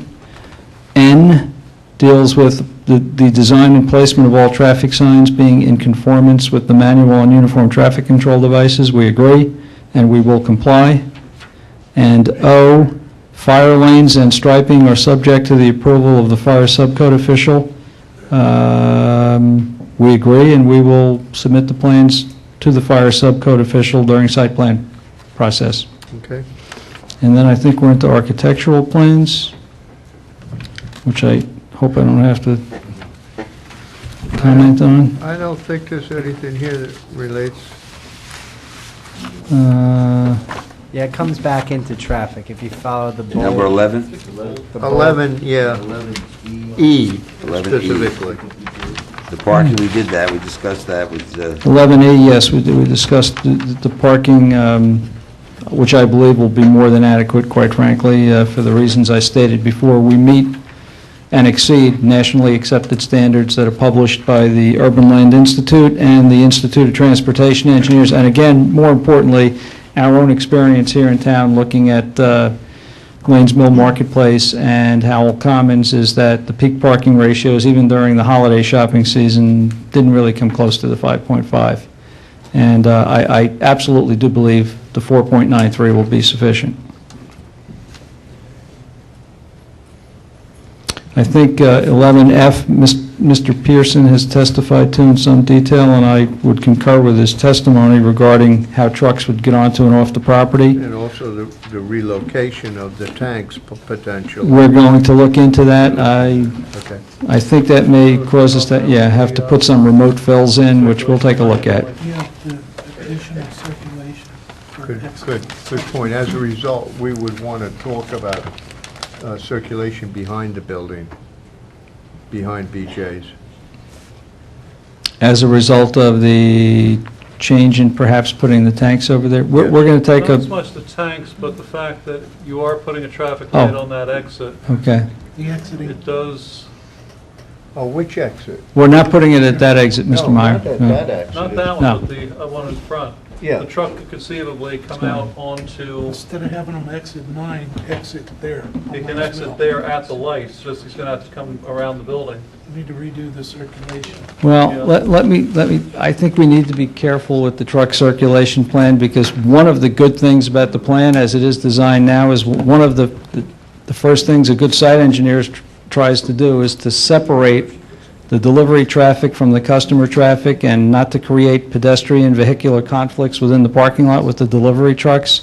So we will do everything we can do to minimize the impact to the neighbors, but within reasonable engineering parameters, because we don't want to create another problem somewhere else. So I think we'll look at that in more detail and present the plan to you, but I can't guarantee you that we're going to reroute all the trucks through the parking lot, because I'm not quite certain that would be a good You're going to have to be idea. able to show us then that a truck can come out from behind BJ's right on up to Lanes Mill. Yes. And make a left there Yes. without interfering with traffic. Understood. and Right. and we also testified and said that we would not have truck traffic loading or unloading in the rear between, I think the hours were, was it 8 o'clock to 8 to 7 or something like that? 8 p.m. to 7 a.m. 8 p.m. to 7 a.m., so there would be no trucks to the rear. That's just recollection of what we stated before. Okay, thank you. How many spots are you going to lose to cart storage? Usually you have those, Rich, yeah. and they're the nearby spots. I believe. That's worked into your parking count number, right? That's correct. I believe it's approximately 14 spaces would be lost. It's Richard Pearson again for the record. And one other point regarding the truck circulation, if there was a fuel truck that did come, we believe it could turn around. We'd work to make sure that it could turn around in this area, and then it would be able to make a right turn here, and this is designed with sufficient radius, and we can again work with the board to take them out this way to bring them up to the signalized intersection with Lanes Mills Road. Yeah. Fine. Well, see, that's what I was talking I about, think because that's if they better go than to the jug handle, then they're going to have to try to come across 4 lanes Right, to make a turn. right. It's better to come out by the light that would be If there. they're coming out at a light, it works. Yes. Without the light, it doesn't. Correct. Yeah, the light is really important Yeah. there. I agree.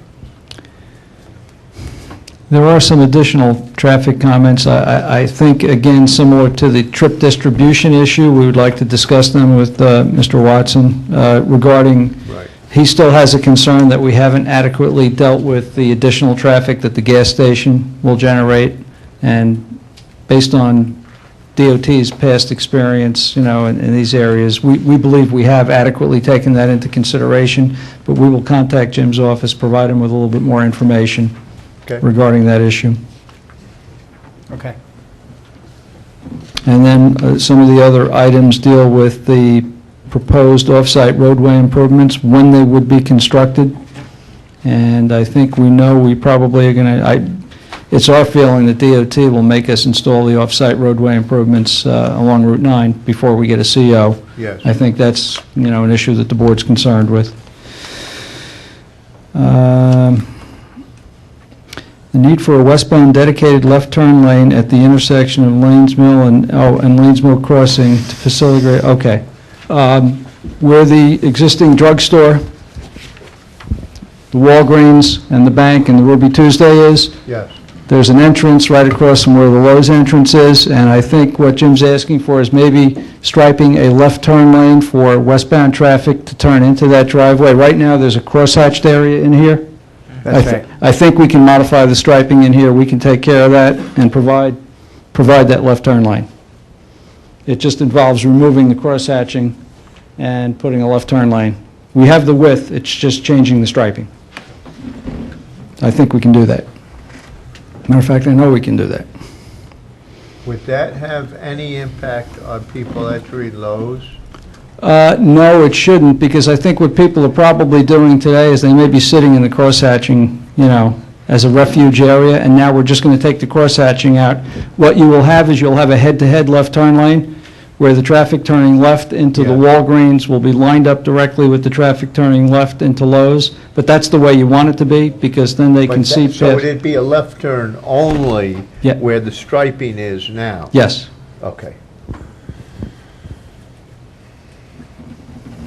Okay, that'd work. Okay. Then, again, there's, I think, a comment about the German club and whether or not we can line up our driveway with the rear access to Lowe's, and we can do that, assuming that we can work something out ultimately with the German club. And we will also... We're talking about this area right in here. Yeah. And just so the board is aware, that we, in talking to the German club, and we have talked to them for years and years, if they were to look at this and not want to sell their piece or do whatever they're going to do, and they would let us build on their property, and do this, because they'll use it eventually, whoever uses the road, we'll go and ask them that too at site plan time. So maybe they'll give us an easement to actually put the road on their property, because it will benefit them at no cost to them. Actually, it's actually a good thing for them, but that doesn't mean they'll do it. Right. And I think the only other item that might require some comment is item X, which basically indicates that I believe that having access to this property from Lanes Mill Road will be a good thing because of the problems with the northbound far side jug handle that we already talked about before, and the need for people to try to cross over 2 lanes of through traffic to get into the left turn lane. It would be better if we had access to Lanes Mill Road.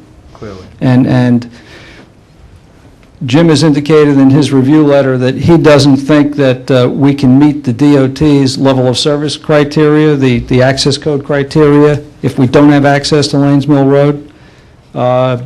We did do an analysis for I started talking earlier in the evening about the 122,000 square foot shopping center that would be permitted, would be in front of the planning board. We can construct that shopping center and meet the DOT's level of service criteria. We can, so I would not necessarily disagree with Jim. I know we can meet the criteria, but I think the problem we would have is we would be sending our U-turn traffic through those 2 lanes. It's an operational problem, not necessarily a level of service problem, so we understand what the problem is. We agree with Jim that it is a problem, but it's not a level of service problem, it's an operational problem. And it's just another reason why we should Why have we should have access to Lanes Mill Lanesville Road. Right. Okay. That about covers it. And then we just, Adding one other thing, on the trip generation for the gas, is there any way you could break out what you're estimating the traffic coming just for gas off of Route 9? BJ's may be able to give me some more detailed information. I can tell you that a couple of years ago, I did a site for BJ's, which I'm not sure they ever built, down in South Jersey, and the numbers they were giving me at that point in time, I think it was between 87 and 94% of the people buying gas were already at the BJ's. The balance was new, not necessarily new traffic that wasn't on Route 9, but other traffic that didn't have business at BJ's. Our planner will testify, not tonight, that basically unless it's convenient or they're going to have a price that's so low that people are going to come to it, that nobody's going to be making that kind of, all those kind of movements when they can get gas somewhere else at the same price. My recollection is it's 85 to 90% of the Now, people are there anyway. Are they restricted just to the membership of Yeah. BJ's, or is it open to everybody? My Costco's understanding... open to anybody. Right, my understanding is that it Different would price. be open to everybody, but it would be a different price for non-members that would be just competitive with what's out there on Route 9 anyway.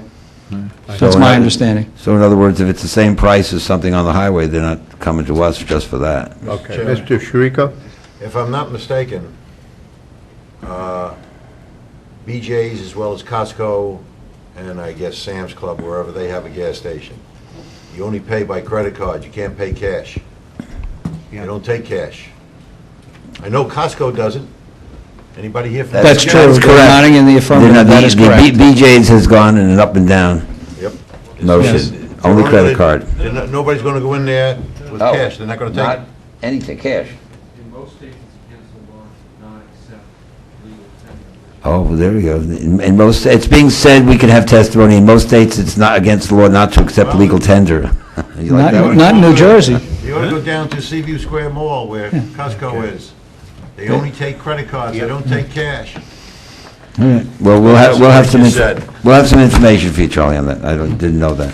I know out in Phoenix, Arizona, they don't take cash, they take only credit cards. No, I think you're right about the Costco in Ocean Township. I don't think cash is legal tender anymore. Only euros, no dollars. Well, considering we slipped behind the Canadians on the dollar. Boy, that's about true, isn't it? Yeah.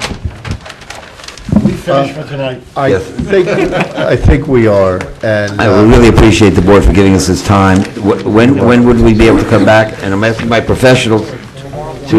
Yeah, but hold on a second, hey, folks. we just had one more site-related Oh, go comment ahead. before we go, relative to the parking area in front of the gas station. Mr. Mallon and myself were looking at that, and we were wondering if we could try to remove that aisle of parking that's closest to where the cars would be exiting the gas station, to try to remove those conflicts from cars backing out and people... Yeah, just so it's a back out, the other side could be left. The other alone. side can be left. You see that, John? Yes, I do. I don't think it will change our parking count that It much. would not significantly change it. One alternative might be to have that as designated as employee parking for BJ's employees with relatively low turnover. Richard Pearson gets that. Whatever you want, we'll do. Thank you.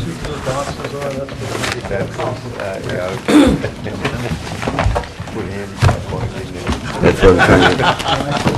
The next meeting that we could be on, we'd appreciate a date so that I could make sure that everybody's going to be here.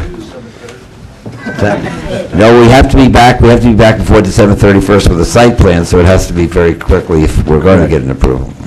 Mr. Chairman, we have July 14th. July 14th, that would be pretty good, right? Sounds good for us. Is that all right with everybody? Is that regular or is that a special? Regular. Regular. What else do you have? You may not get the whole meeting, Jerry. Our planner's not available. Costco's got the other part of it. Oh, the planner, Costco, that's good. the planner, your... Our planner's not available. Whoa. Only, could we have a special on July 28th? It's so hard during the summer, I'm surprised that we got everybody here tonight. We're all at the beach. We could do that. July 28th. We have to decide now, for the sake of notice, how does the board feel about having an additional meeting? That much where it's every Monday we're here. Yeah, can you give me an idea, Mr. Sonnenbluck, for the sake of administering this, how many more witnesses? We have one more witness, that would be our planner. We respond, I think, anything more that we have to respond to. I don't think we have to make any more changes at this point. We've gone through it. You have the public to speak to. So we only have one witness, our planner, and it's not that long.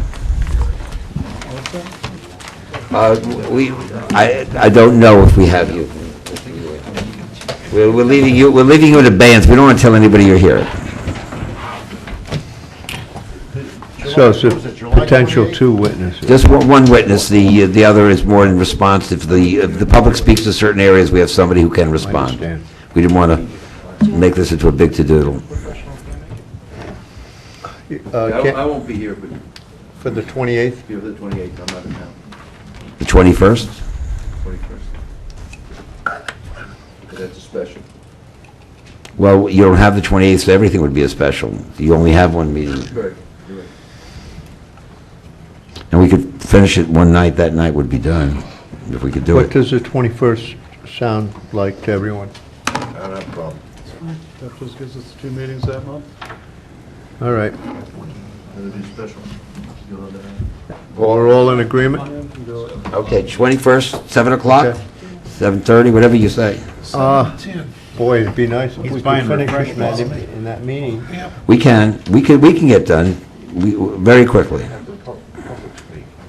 Well, yeah, the public speak, though, if we started at 7, and at the latest, we're done by 9, then that would give the public a chance to ask questions and make comments at the same session, Yes.